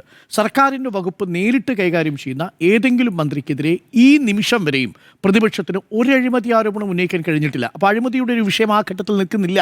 രണ്ടാമത്തത്, ഗുഡ് ഗവേണൻസിൻ്റെ ഫലങ്ങൾ താഴെത്തട്ടിൽ അനുഭവിച്ച ചില വകുപ്പുകളുണ്ട്. ഞാൻ പേരെടുത്ത് പറയാം. ഒന്ന് തദ്ദേശ വകുപ്പ്. തദ്ദേശ വകുപ്പിൻ്റെ ഭാഗമായിട്ട് K-സ്മാർട്ട് എന്ന് പറയുന്നത് ജനങ്ങളുടെ കൈകളിലേക്ക് എത്തി. വകുപ്പിൽ ചില പ്രശ്നങ്ങളൊക്കെ ഉണ്ട്, സോഫ്റ്റ്വെയർ മാറ്റുന്നത് സംബന്ധിച്ച്. റവന്യൂ, പട്ടയം ഏറ്റവും കൂടുതൽ വിതരണം ചെയ്ത സർക്കാരുകളിൽ ഒന്നാണ് ഈ കഴിഞ്ഞു പോകുന്ന സർക്കാർ. ചൂരൽമലയിലും മുണ്ടക്കയിലുമാണെങ്കിൽ ഗുഡ് ഗവേണൻസിൻ്റെ ഫലം റവന്യൂ വകുപ്പ് എങ്ങനെ അത് ഏകോപിപ്പിച്ചു എന്നുള്ളത്, പരിമിതികൾക്കിടയിലും സാമ്പത്തിക പ്രതിസന്ധികൾക്കിടയിലും അതെങ്ങനെയാണ് അതിജീവിച്ചതെന്നുള്ളത്. അവിടെ ഒരു ടൗൺഷിപ്പ് വരാൻ പോവുകയാണ്. വിദ്യാഭ്യാസ വകുപ്പിൽ കഴിഞ്ഞ 10 വർഷമായി പാഠപുസ്തകങ്ങൾ സമയത്ത് കിട്ടാത്തതായിട്ട് നമ്മൾ കേട്ടിട്ടില്ല. ചോർന്നൊലിക്കുന്ന ക്ലാസ് മുറികളുടെ പേരിൽ വലിയ ചർച്ചകൾ നമ്മൾ കണ്ടിട്ടില്ല. അധ്യാപനവുമായിട്ട് ബന്ധപ്പെട്ട് ഏതെങ്കിലും തരത്തിൽ കുട്ടികൾ പുറത്തിരുന്ന് പഠിച്ചതായിട്ട് കേട്ടിട്ടില്ല. ഏതെങ്കിലും തരത്തിലുള്ള സർക്കാരിന് നിർമ്മിക്കുന്ന ഏതെങ്കിലും തരത്തിലുള്ള റോഡുകളിൽ പാലങ്ങൾ, ദേശീയപാതയുടെ കാര്യത്തിലല്ല, അതല്ലാതെ വലിയ രീതിയിലുള്ള അഴിമതി ആരോപണം ഏതെങ്കിലും ഒരു വകുപ്പിൽ ഇപ്പോൾ വ്യവസായ വകുപ്പാവട്ടെ, വ്യവസായ വകുപ്പിൽ ഇൻവെസ്റ്റ്മെൻറ്റ് ഫ്രണ്ട്ലി ആണ് ഈ സർക്കാർ എന്ന പ്രതീതി ഉണ്ടാക്കാൻ കഴിഞ്ഞ 10 വർഷം കൊണ്ട്, കഴിഞ്ഞ 5 വർഷം കൊണ്ടൊരു വലിയ രീതിയിലുള്ള മാറ്റം ഉണ്ടാക്കാൻ സാധിച്ചിട്ടുണ്ട്. നമുക്ക് എങ്ങനെയാണ് ഇല്ലെന്ന് പറയാൻ കഴിയുക? അങ്ങനെയല്ലേ റാങ്കിങ്ങിലൊക്കെ നമ്മൾ മുന്നിൽ നിൽക്കുന്നത്? കേന്ദ്ര സർക്കാർ കൊടുക്കുന്ന റാങ്കിങ്ങിൽ പോലും 1ാം സ്ഥാനത്തെത്തി നിൽക്കുന്നു. പക്ഷേ ഗുഡ് ഗവേണൻസിൻ്റെ ഈ ഫലങ്ങളൊന്നും തന്നെ സാധാരണ ജനങ്ങളിലേക്ക് എത്തിക്കുന്നതിൽ എവിടെയാണൊരു വിടവുണ്ടായത്? ഇടതുപക്ഷത്തെ പാർട്ടി അംഗങ്ങളല്ല, ഇടതനുകൂലികളായ ആളുകൾ ഇതിനെ എങ്ങനെയാണ് സമീപിച്ചത് എന്നുള്ളതിനെക്കുറിച്ച് പാർട്ടി വളരെ ശക്തമായിട്ടുള്ള ഒരു പഠനം തന്നെ നടത്തേണ്ടിയിരിക്കുന്നു. കാരണം പ്രതിപക്ഷം ഉന്നയിക്കുന്ന, മറുഭാഗത്ത് വാട്സപ്പ് ഗ്രൂപ്പുകളിലൂടെയും സാമൂഹിക മാധ്യമങ്ങളിലൂടെയും ഉന്നയിക്കുന്ന ഈ സർക്കാർ വിരുദ്ധ പ്രചരണം എന്ന് പറയുന്ന വെറുത്ത സർക്കാർ എന്ന് പറയുന്നു. അതിദാരിദ്ര്യമുക്തമാക്കിയ സർക്കാരാണോ ഏറ്റവും വെറുക്കപ്പെട്ട സർക്കാർ? പെൻഷൻ്റെ കാര്യത്തിൽ ഈ പറയുന്ന വർധന കൊണ്ടുവരികയും സ്ത്രീകൾക്കടക്കമുള്ള കാര്യങ്ങളിൽ സാമ്പത്തിക സഹായം നൽകാൻ ശ്രമിക്കുകയും ചെയ്ത സർക്കാരാണോ വെറുക്കപ്പെട്ട സർക്കാർ എന്ന പേരിൽ നമ്മൾ അറിയേണ്ടത്? പവർ കട്ടില്ലാത്ത, ലോഡ് ഷെഡിംഗ് ഇല്ലാത്ത സർക്കാരിനെയാണോ വെറുക്കപ്പെട്ട സർക്കാർ എന്ന പേരിൽ അറിയേണ്ടത്? ഇങ്ങനെ നേട്ടങ്ങളെല്ലാം എണ്ണിപ്പറയാൻ കഴിയുമെങ്കിലും ഈ നേട്ടങ്ങളല്ല തദ്ദേശ തെരഞ്ഞെടുപ്പിൽ ചർച്ചയായത്. പൊതുജനം അത് വിശ്വസിച്ചത്, അഥവാ വിശ്വസിപ്പിക്കാൻ ചില ആളുകൾ ശ്രമിച്ചത്. പകരം ജനം വെറുക്കുന്ന സർക്കാർ എന്നൊരു ടാഗ് ലൈൻ ഒട്ടിച്ചു കൊടുക്കുന്നു, ഭരണം പൊറുതിമുട്ടി എന്നൊരു ടാഗ് ലൈൻ ഒപ്പിച്ചു കൊടുക്കുന്നു. യഥാർത്ഥത്തിൽ ഇത് വാസ്തവമാണോ എന്നുള്ളത് ആലോചിക്കണം. ഇന്നിപ്പോൾ KC വേണുഗോപാൽ പറഞ്ഞത് കേന്ദ്ര സർക്കാരിന് മുന്നിൽ സറണ്ടർ ആയിരിക്കുന്നു. ലേബർ കോഡിൻ്റെ കാര്യത്തിലും PMC വിഷയത്തിൽ നമ്മുടെ മുന്നിൽ നിൽക്കുമ്പോഴും ഈ സംസ്ഥാന സർക്കാരിലെ കേന്ദ്ര സർക്കാരിൻ്റെ സാമ്പത്തിക നയങ്ങൾക്കെതിരെ ഡൽഹിയിൽ പോയി പ്രഖ്യാപനം നടത്തിയത് അന്ന് ഈ സർക്കാരിനോടൊപ്പം ആയിരുന്നില്ല കോൺഗ്രസ് എന്നുള്ളതും പ്രേക്ഷകർ ഒരുമിച്ച് മനസ്സിലാക്കേണ്ട കാര്യമാണ്. അപ്പോൾ ഇതെല്ലാം വസ്തുതാപരമായി നമ്മുടെ മുന്നിലിരിക്കെ ആ വസ്തുതകളെ മറികടക്കുന്ന ഒരു പ്രചരണത്തെ അതിജീവിക്കാൻ എന്തുകൊണ്ടാണ് കഴിയാതെ പോയത് എന്നുള്ളത് താഴെ തട്ടിൽ തന്നെ ആലോചിക്കേണ്ട കാര്യമാണ്. ഞാൻ ഇപ്പോഴും പറയുന്നു, ഗുഡ് ഗവേണൻസിൻ്റെ ലേബലിൽ സർക്കാർ ഈ തെരഞ്ഞെടുപ്പിനെ നേരിടുന്നതിന് പകരം വിവാദ വിഷയങ്ങളിലേക്ക് ശ്രദ്ധ പോയതാണോ പ്രധാനപ്പെട്ട കാര്യം എന്നുള്ളതാണ്. തെരഞ്ഞെടുപ്പിൻ്റെ അവസാന ലാപ്പിൽ രാഹുൽ മാങ്കൂട്ടത്തിൽ വിഷയം വരുന്നു, സ്വർണ്ണപ്പാളിയുമായി ബന്ധപ്പെട്ടുള്ള വിഷയങ്ങൾ വരുന്നു. ഈ വിഷയങ്ങളിലേക്ക് എങ്ങനെയാണ് ശ്രദ്ധ പോയത് എന്നുള്ളതാണ് ചോദ്യം. നമ്മൾ സാധാരണ മലയാളത്തിൽ പറയുന്ന ഒരു കാര്യമുണ്ട്. ആണ്ടി വലിയ അടിക്കാരനായിരുന്നു എന്ന് ആണ്ടി പറഞ്ഞാൽ പോരാ, ആണ്ടി വലിയ അടിക്കാരനായിരുന്നു എന്നുള്ളത് അടി കൊണ്ടയാൾക്കും അത് കണ്ടു നിന്നയാൾക്കും ബോധ്യപ്പെടണം. ഇത് അടിസ്ഥാനമായ ഒരു പൊളിറ്റിക്കൽ കമ്മ്യൂണിക്കേഷൻ്റെ വിഷയം കൂടി ഇതിനകത്തുണ്ട് എന്നുള്ളതാണ് ഞാൻ മനസ്സിലാക്കുന്നത്. തദ്ദേശ സ്ഥാപനങ്ങളിൽ തിരഞ്ഞെടുപ്പ് പ്രചരണത്തിനിറങ്ങിയവർ പ്രധാനമായിട്ടും ഏതിനാണ് പ്രാമുഖ്യം നൽകിയത് എന്നുള്ളതാണ് പ്രധാനപ്പെട്ട ഒരു വിഷയം. അപ്പോൾ അടിസ്ഥാന വർഗവുമായിട്ടുള്ള ജനവുമായിട്ടുള്ള ഒരു political communication, last mile connectivity യഥാർത്ഥത്തിൽ ഉറപ്പിക്കാൻ സാധിച്ചു എന്നുള്ളതൊരു പ്രധാനപ്പെട്ട കാര്യമാണ്. അത് നിയമസഭയിൽ ഉറപ്പുവരുത്താൻ സാധിച്ചില്ലെങ്കിൽ ഈ കമ്മ്യൂണിക്കേഷൻ തുടർന്നുകൊണ്ടേയിരിക്കും. നോക്കൂ, നിങ്ങളുടെ അടിസ്ഥാന ആവശ്യങ്ങൾക്കും അപ്പുറത്തേക്ക് ജനങ്ങൾ, ഒരു നേതാവ് പറഞ്ഞ വാചകം ഇങ്ങനെയാണ്: ഞങ്ങൾ K-ഫോൺ വഴി എല്ലാവരിലേക്കും ഇൻ്റർനെറ്റ് കണക്ഷൻ എത്തിച്ചു, പെൻഷൻ വഴി ഞങ്ങൾക്ക് ആ ഇൻ്റർനെറ്റ് റീചാർജ് ചെയ്യാനുള്ള സംവിധാനവും എത്തിച്ചു. പക്ഷേ ആ ഇൻ്റർനെറ്റിലേക്ക് നിങ്ങൾ കൊടുക്കുന്ന കണ്ടന്റ് എന്താകണം എന്നുള്ള കാര്യത്തിൽ നമുക്കൊരു നിയന്ത്രണവുമില്ലാതെ പോയി. ആ കണ്ടന്റ് മറുഭാഗത്ത് വലിയ രീതിയിൽ സർക്കാർ വിരുദ്ധ പ്രചരണമായി വന്നു, സ്വർണ്ണക്കൊള്ളയുമായി ബന്ധപ്പെട്ട പാട്ടായിട്ട് വന്നു. സർക്കാർ കൊടുക്കുന്ന തുകയിൽ സർക്കാരുമായി ബന്ധപ്പെട്ട സാധാരണ നികുതി പണത്തിൽ നിന്ന് സർക്കാരിൻ്റെ വിഭവങ്ങൾ വിതരണം ചെയ്തതിൽ നിന്ന് കണ്ടന്റായിട്ട് കിട്ടുന്നത് സർക്കാരിനെതിരെയുള്ള വിമർശനമായിട്ട് വരികയും അത് സാധാരണ ജനങ്ങൾ വിശ്വസിക്കുകയും ചെയ്തു എന്നൊരു നരേറ്റീവ് നമ്മുടെ മുന്നിലുണ്ട്. അതെങ്ങനെ മറികടക്കാൻ കഴിയും എന്നുള്ളൊരു വലിയ പ്രശ്നം നമ്മുടെ മുന്നിൽ കിടക്കുന്നു. That is number 1. നമ്പർ 2, രണ്ടാമത്തെ ഒരു പ്രധാനപ്പെട്ട വിഷയമുണ്ട്. അതാണ് ഈ ഗുണഭോക്തൃ പദ്ധതികൾ പാളിപ്പോയി എന്നുള്ളത്. നോക്കൂ, അവസാന നിമിഷം ഈ പെൻഷൻ പദ്ധതികൾ പ്രഖ്യാപിച്ചത്, ഒരു മിനി ബഡ്ജറ്റ് എന്ന നിട്ടിൽ പ്രഖ്യാപിച്ചത് ജനങ്ങളിൽ ഒരു സംശയം ഉണ്ടാക്കുന്നതിന് കൂടി കാരണമായിട്ടുണ്ട്. ഇന്നിപ്പോൾ MM മണി പറഞ്ഞ വാചകം അതുകൊണ്ടാണ് യഥാർത്ഥത്തിൽ CPM-ന് വലിയ തലവേദനയായിട്ട് തീരുന്നത്. ജനങ്ങൾ അങ്ങനെ വിശ്വസിക്കാനിടയും ആകുന്ന തരത്തിലാണ് പ്രചരണം വന്നത്. കിറ്റിൻ്റെ കാര്യത്തിൽ അങ്ങനെ ആയിരുന്നില്ല. 2019 കോവിഡ് കാലത്ത് കിറ്റ് കൊടുത്തു തുടങ്ങി. 2020 ഏകദേശം 7-8 മാസം കഴിഞ്ഞാണ് തെരഞ്ഞെടുപ്പ് നടക്കാൻ പോകുന്നത്. ആ സമയത്ത് നിയമസഭാ തെരഞ്ഞെടുപ്പ് നടക്കുമ്പോൾ 1.5 വർഷം കഴിഞ്ഞു. അതുവരെയും കിറ്റ് കൊടുത്തുകൊണ്ടേയിരിക്കുകയാണ്. ജനങ്ങൾക്കത് അനുഭവവേദ്യമായി കൊണ്ടേയിരിക്കുന്ന ഒന്നാണ്. ഇത് 4.5 വർഷം പ്രതിപക്ഷത്തിൻ്റെ ആരോപണം ഇതായിരുന്നു: 4.5 വർഷം നിങ്ങൾ കൊടുത്തില്ല പെൻഷൻ, പക്ഷേ 4.5 വർഷം കഴിഞ്ഞപ്പോൾ നിങ്ങൾ പെൻഷൻ കൊടുക്കാൻ തീരുമാനിക്കുന്നത് തെരഞ്ഞെടുപ്പിനെ മുന്നിൽ കണ്ടാണ് എന്നുള്ളൊരു പ്രചരണം കൂടി ഒരു ഭാഗത്തുണ്ട്. അപ്പോൾ ആ രീതിയിൽ ഗുണഭോക്തൃ പദ്ധതികൾ ഗുണം ചെയ്യേണ്ടിയിരുന്നു. അത് 2020 ഗുണം ചെയ്തു. ആ ക്ഷേമ പദ്ധതികൾ യഥാർത്ഥത്തിൽ സർക്കാരിനെ പിന്തുണയ്ക്കാതെ പോയി. റേവഡി കൾച്ചർ എന്ന് പറയുന്ന മട്ടിലേക്ക് അതിൻ്റെ പ്രചരണം വരികയും ജനങ്ങൾ ആ ക്ഷേമ പ്രവർത്തനങ്ങളിൽ മാത്രം ഊന്നി സർക്കാരിനെ വിലയിരുത്താതെ പോവുകയും ചെയ്തു. അതാണ് രണ്ടാമത്തെ ഒരു കാര്യം. അപ്പോൾ ക്ഷേമ പ്രവർത്തനങ്ങളുടെ പേരിൽ ഗുണഭോക്തൃ പദ്ധതികൾ പ്രഖ്യാപിച്ച് ജനപ്രിയമാകാനുള്ള സർക്കാരിൻ്റെ നീക്കം യഥാർത്ഥത്തിൽ പൊളിഞ്ഞുപോയി. മൂന്നാമത്തെ ഒരു പ്രധാനപ്പെട്ട കാര്യം സോഷ്യൽ എഞ്ചിനീയറിംഗ് ആണ്. നിങ്ങളെല്ലാവരും പറഞ്ഞ കാര്യത്തോട് ഞാൻ പൂർണ്ണമായിട്ടും യോജിക്കുന്നു. അതിൻ്റെ അപകടം എന്ന് പറയുന്നത് ചെറുതല്ല എന്നുള്ളതാണ്. അത് ഏതെങ്കിലും തരത്തിൽ ഈ തെരഞ്ഞെടുപ്പ് പരാജയപ്പെടുകയോ നിയമസഭാ തെരഞ്ഞെടുപ്പിൽ പരാജയപ്പെട്ട് പ്രതിപക്ഷത്തിരിക്കുകയോ ചെയ്യുക എന്നുള്ളതല്ല. യഥാർത്ഥത്തിൽ ഇടതുപക്ഷത്തിൻ്റെ ഇടതു സ്വഭാവത്തെ നിലനിർത്തിക്കൊണ്ടുള്ള ഒരു സോഷ്യൽ എഞ്ചിനീയറിംഗ് ആയിരുന്നോ നടന്നത് എന്നുള്ളതാണ് പ്രശ്നം. ഞാൻ ഇപ്പോഴും കരുതുന്നില്ല മുസ്ലിം ന്യൂനപക്ഷ വിഭാഗത്തെ ഏതെങ്കിലും തരത്തിൽ ഇടതു പാർട്ടികൾ കൈയൊഴിയുന്നു എന്നൊരു സന്ദേശമേ വായിച്ചെടുക്കാൻ കഴിയില്ല. പക്ഷേ അങ്ങനെ ഒരു പ്രതീതി നിർമ്മാണം നടന്നിട്ടുണ്ട്. മുഖ്യമന്ത്രി ആവർത്തിച്ച് നടത്തിയ പത്രസമ്മേളനത്തിൽ മുസ്ലിം തീവ്രവാദം എന്നല്ല പകരം പറഞ്ഞിരിക്കുന്നത് മതരാഷ്ട്രവാദം ഉന്നയിക്കുന്ന പ്രസ്ഥാനങ്ങളുടെ, അതിൽ SDP-യുടെയും ജമാഅത്തയുടെയും പേരാണ് എടുത്തു പറഞ്ഞത്. പക്ഷേ അത് വ്യാഖ്യാനിക്കപ്പെട്ടത് മുഴുവൻ ന്യൂനപക്ഷത്തിനെതിരായിട്ടുള്ള പ്രചരണം എന്ന നിലയിലാണ്. അത് ആ സാഹചര്യത്തിൽ വേണ്ടിയിരുന്നു എന്നുള്ളൊരു ചോദ്യമാണ്. 75 വാർഡുകളിൽ മാത്രം വിജയിച്ചു വന്ന ജമാഅത്തെ ഇസ്ലാമിയെ മുൻനിർത്തിക്കൊണ്ട് അങ്ങനെയൊരു പ്രചരണം നടത്തിയത് യഥാർത്ഥത്തിൽ ഭൂരിപക്ഷ വോട്ടുകൾ സമാഹരിക്കാനാണ് എന്ന പ്രചരണത്തിന് ശക്തി നൽകി. നോക്കൂ, ആകെ ജയിച്ചത് 75 വാർഡുകളിൽ മറ്റുമാണ്. കഴിഞ്ഞ തവണ 65 ആയിരുന്നെങ്കിൽ ഇത്തവണ 75 ആണ്. SDP ആണെങ്കിൽ 100-ലേറെ വാർഡുകളിൽ വിജയിക്കുകയും ചെയ്തിട്ടുണ്ട്. അതിനും അപ്പുറത്തേക്ക് വലിയ രാഷ്ട്രീയ സാധുത ഇപ്പോഴില്ലാത്ത ഒരു വിഷയത്തെ ഊന്നിക്കൊണ്ട് അങ്ങനെ ഒരു പ്രചരണം നടത്തി. ആ പ്രചരണം യഥാർത്ഥത്തിൽ ദോഷം ചെയ്തത് എങ്ങനെയാണെന്ന് വെച്ചാൽ 2020 ഒപ്പം നിന്ന ന്യൂനപക്ഷ വിഭാഗങ്ങൾ കൂട്ടത്തോടെ UDF-നോടൊപ്പം പോകുന്ന സാഹചര്യമുണ്ടായി. മലബാറിൽ അങ്ങനെയാണ് പൂർണ്ണമായിട്ടും വൈറ്റ് വാഷ് ചെയ്യപ്പെടുന്നത്. നിങ്ങൾ നോക്കൂ, ന്യൂനപക്ഷ ഭൂരിപക്ഷമുള്ള കേന്ദ്രങ്ങളിലെല്ലാം ഇടതുപക്ഷം ദുർബലമായതിൻ്റെ ഒരു കാരണമായി നമുക്കത് ചൂണ്ടിക്കാണിക്കാം. മറുപക്ഷത്ത് നോക്കൂ, അതാണ് മലപ്പുറത്ത് സംഭവിച്ചത്. ഇനി നോക്കൂ, വെള്ളാപ്പള്ളി നടേശനുമായി ബന്ധപ്പെട്ടുകൊണ്ടുള്ള പ്രസ്താവന. വെള്ളാപ്പള്ളി നടേശൻ തുടർച്ചയായിട്ട് നടത്തിയ മലപ്പുറം കേന്ദ്രീകരിച്ച് ന്യൂനപക്ഷ വിരുദ്ധമായിട്ടുള്ള പ്രസ്താവനകൾക്ക് കൈയിടി കൊടുക്കുന്നു എന്ന തരത്തിൽ, അതിനെ പ്രോത്സാഹിപ്പിക്കുന്നു എന്ന തരത്തിലുള്ള പെരുമാറ്റം മുഖ്യമന്ത്രിയുടെ ഭാഗത്ത് തന്നെ ഉണ്ടാവുന്നത് ആ അർത്ഥത്തിൽ ജനങ്ങൾക്ക് വിശദീകരിക്കാൻ കഴിയാതെ പോയി. എന്നാൽ അതോടൊപ്പം ഭൂരിപക്ഷം നിന്നോ എന്നുള്ളതാണ്. ഇവിടെ ഒരു അപകടം സംഭവിച്ചത് എന്തെന്ന് വെച്ചാൽ, തുടർച്ചയായി ന്യൂനപക്ഷ വിരുദ്ധമായ മുസ്ലിം വിരുദ്ധമായ പ്രചരണം നടത്തിക്കൊണ്ടിരുന്ന, തുടർച്ചയായി അത്തരം പ്രവർത്തനങ്ങൾ നടത്തിക്കൊണ്ടിരിക്കുന്നയാളെ സ്റ്റേറ്റ് കാറിൽ കൊണ്ടുവരുമ്പോൾ കരുതിയത്, ആഗോള അയ്യപ്പ സംഗമം സംഘടിപ്പിക്കുമ്പോൾ കരുതിയത്, ന്യൂനപക്ഷങ്ങൾക്കൊപ്പം നിൽക്കുന്ന പ്രതിപക്ഷത്തേക്കാൾ ഒരു ഹിന്ദു വോട്ട് ബാങ്ക് ഒപ്പം നിൽക്കുമെന്ന് കരുതിയ ആ നീക്കം പിഴച്ചുപോയി എന്നുള്ളത് ഗ്രൗണ്ടിൽ നിന്ന് മനസ്സിലാക്കാൻ സാധിക്കുന്നു. പക്ഷേ പിഴച്ചത് ഏതെങ്കിലും തരത്തിൽ UDF പോയി എന്നുള്ളതല്ല. ഇതിനൊരു അപകടം സംഭവിച്ചത് എന്തെന്ന് വെച്ചാൽ ഒരു മൃദു ഹിന്ദുത്വ സമീപനം സ്വീകരിച്ചിട്ടുണ്ട് എന്നുള്ളതാണ്. അതാണ് ഒരിക്കൽ കൂടി ഞാൻ വായിക്കാം. നിങ്ങൾ വായിച്ച അതേ കാര്യം തന്നെയാണ് തോമസ് ഐസക് പറഞ്ഞ വാചകം വളരെ പ്രസക്തമാണ്. കഴിഞ്ഞ ലോക്സഭാ തെരഞ്ഞെടുപ്പിൽ എന്ന പോലെ ന്യൂനപക്ഷ വിഭാഗങ്ങൾ ഒരു വിഭാഗം ഇടതുപക്ഷത്തു നിന്നും അകലുന്ന അനുഭവം ഇപ്പോഴും ഉണ്ടായിട്ടുണ്ട്. പലസ്തീൻ ഐക്യദാർഢ്യ ക്യാമ്പയിൻ ശക്തമായി കൊണ്ടുപോകുന്ന കാലയളവിലാണ് ഉണ്ടായിട്ടുള്ളത്. ഇടത് ഹിന്ദുത്വയെക്കുറിച്ചുള്ള ആഖ്യാനങ്ങൾക്ക് എന്തുകൊണ്ടാണ് ഒരു വിഭാഗം ജനങ്ങളെ വഴിതെറ്റിക്കാൻ കഴിയുന്നത് എന്നതാണ് ചോദ്യം. അപ്പോൾ ഇടത് ഹിന്ദുത്വ എന്ന പ്രയോഗം തോമസ് ഐസക് ഉപയോഗിച്ചത് ചെറുതല്ല. ഇപ്പോൾ മൃദു ഹിന്ദുത്വ സമീപനം സ്വീകരിക്കുന്നതാണ് പിണറായി സർക്കാർ എന്നൊരൊറ്റ നെറേറ്റീവ് മതി 2020-ലെയും 2021-ലെ വോട്ട് ബാങ്ക് മൊത്തം പൊളിഞ്ഞെടുക്കാൻ. അവിടെ ആ മൃദു ഹിന്ദുത്വത്തിൻ്റെ വോട്ട് ഇടതുപക്ഷത്തിന് കിട്ടുകയുമില്ല. ഇടതുപക്ഷം എക്കാലത്തും ആത്മാർത്ഥമായി തന്നെ പ്രത്യയശാസ്ത്രപരമായി തന്നെ നിലയുറപ്പിച്ച ന്യൂനപക്ഷ വിഭാഗങ്ങളുടെ വോട്ട് വരികയുമില്ല. ഇപ്പോഴും ഞാൻ ഉറച്ചു വിശ്വസിക്കുന്നു പലസ്തീൻ ഐക്യദാർഢ്യ റാലി സംഘടിപ്പിച്ചത്, ഏതെങ്കിലും തരത്തിൽ മുത്തലാഖ് വിഷയത്തിൽ റാലി സംഘടിപ്പിച്ചത്, യൂണിഫോം സിവിൽ കോഡ് വിഷയത്തിൽ റാലിയും പ്രചരണവും സംഘടിപ്പിച്ചത് വോട്ട് തട്ടാനല്ല എന്ന് ആത്മാർത്ഥമായി വിശ്വസിക്കുന്ന ഒരാളാണ് ഞാൻ. കാരണം ഇടതുപക്ഷ രാഷ്ട്രീയം എപ്പോഴും ന്യൂനപക്ഷ വിഭാഗങ്ങൾക്കൊപ്പം തന്നെ നിൽക്കുന്നു. പക്ഷേ തെരഞ്ഞെടുപ്പിനെ മുന്നിൽ കണ്ടുകൊണ്ട് ന്യൂനപക്ഷ വിരുദ്ധമായ പ്രസ്താവനകൾ നടത്തുന്ന ഒരു നേതാവിനെ പ്രോത്സാഹിപ്പിച്ചതിന് ആ ന്യൂനപക്ഷം കൊടുത്തിരിക്കുന്ന ഒരു താക്കീത് കൂടിയാണിത് എന്നുള്ളതാണ്. ഇനഫ് ഈസ് ഇനഫ് എന്നുള്ള ഒരു വലിയ സ്റ്റേറ്റ്മെന്റ് ഇതിനകത്തുണ്ട്. മറുഭാഗത്ത് അതിന്റെ ഗുണം കിട്ടിയത് ആർക്കാണ്? അങ്ങനെ മൃദു ഹിന്ദുത്വ സമീപനം സ്വീകരിച്ചു കഴിഞ്ഞാൽ ഈ പണി നന്നായിട്ടെടുക്കാൻ കഴിയുന്ന BJP അത് ക്യാപിറ്റലൈസ് ചെയ്യും. അതിന്റെ ഫലമാണ് നമ്മൾ കണ്ടത്. അതാണ് ഏറ്റവും കൂടുതൽ അപകടകരമായ ഒരു സാഹചര്യമായി മാറുന്നത്. ഞാൻ ഭയക്കുന്നത് ഈ പിണറായി സർക്കാർ മാറി VD സതീശൻ അധികാരത്തിൽ 2026 വരും എന്നുള്ളതിനെ ഞാൻ ഭയക്കുന്നതേയില്ല. അധികാരമാറ്റം എന്നുള്ളതൊരു പൊളിറ്റിക്കൽ ഈഗോയുള്ള കേരളത്തിൽ സാധാരണ രീതിയിൽ സംഭവിച്ചുകൊണ്ടിരിക്കുന്നതാണ്.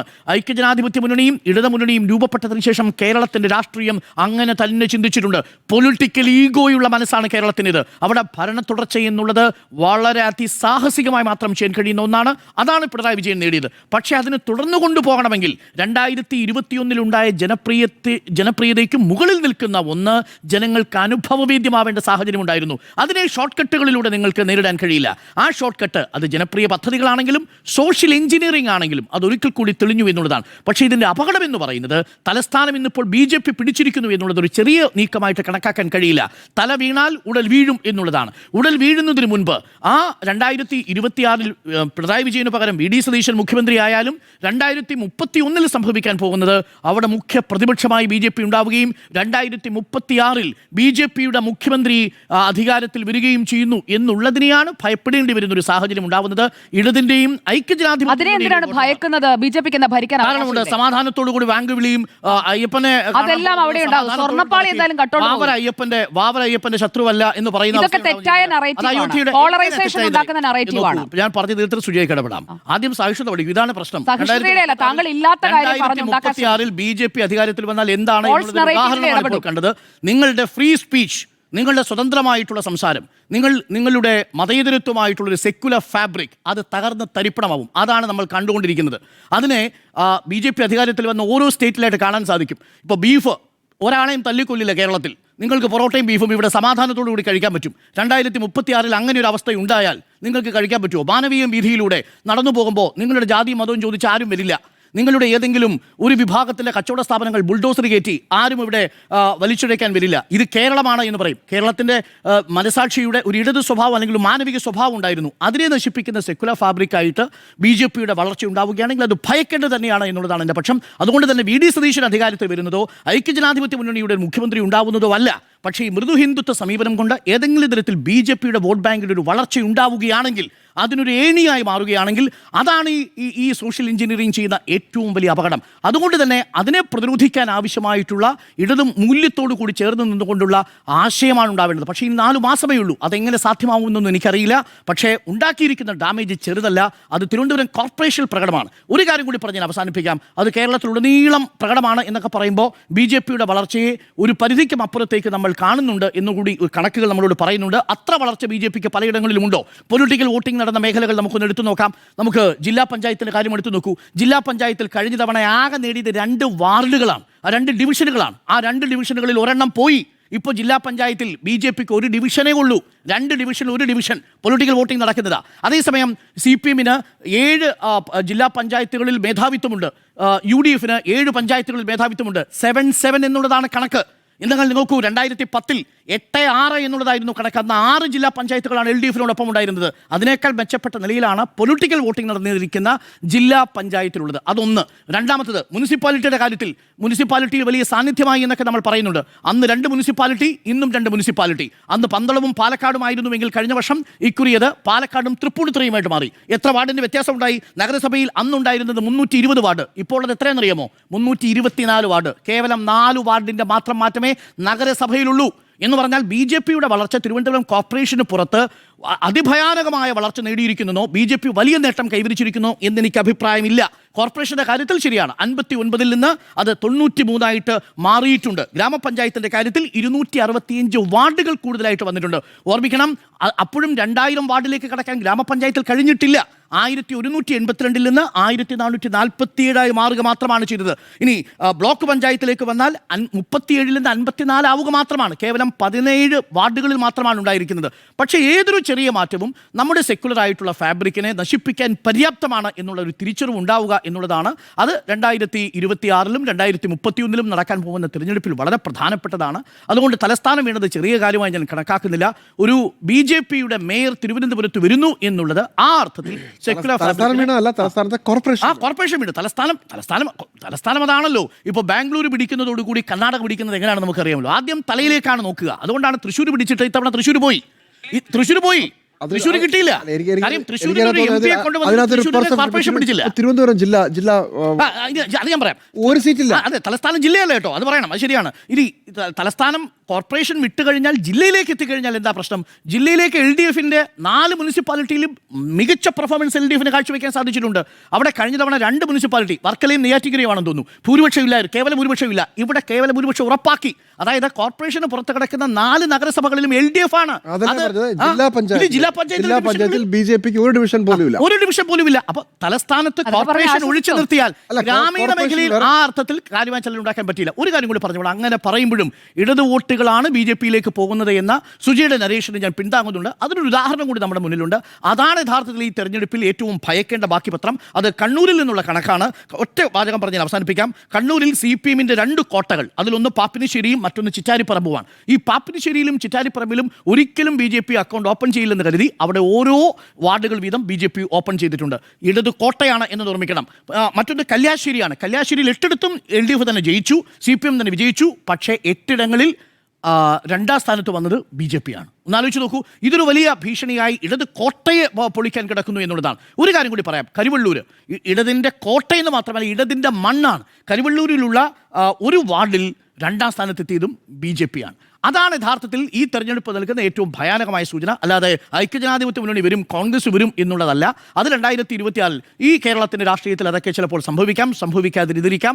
പക്ഷേ അതുകൊണ്ട് ഈ സ്ട്രാറ്റജി ഏൽപ്പിക്കുന്ന ഏറ്റവും വലിയ ആപത്ത് എന്ന് പറയുന്നത് അതാണ് എന്നുള്ളതാണ് എൻ്റെ ടേക്ക് ഈ വിഷയത്തിൽ. അപ്പോൾ തന്ത്രങ്ങൾ തെറ്റൂ എന്ന ചോദ്യത്തിന് എൻ്റെയും ടേക്ക് തന്ത്രങ്ങൾ തെറ്റി എന്നാണ് 4 പേരുടെയും അഭിപ്രായം. യെസ്.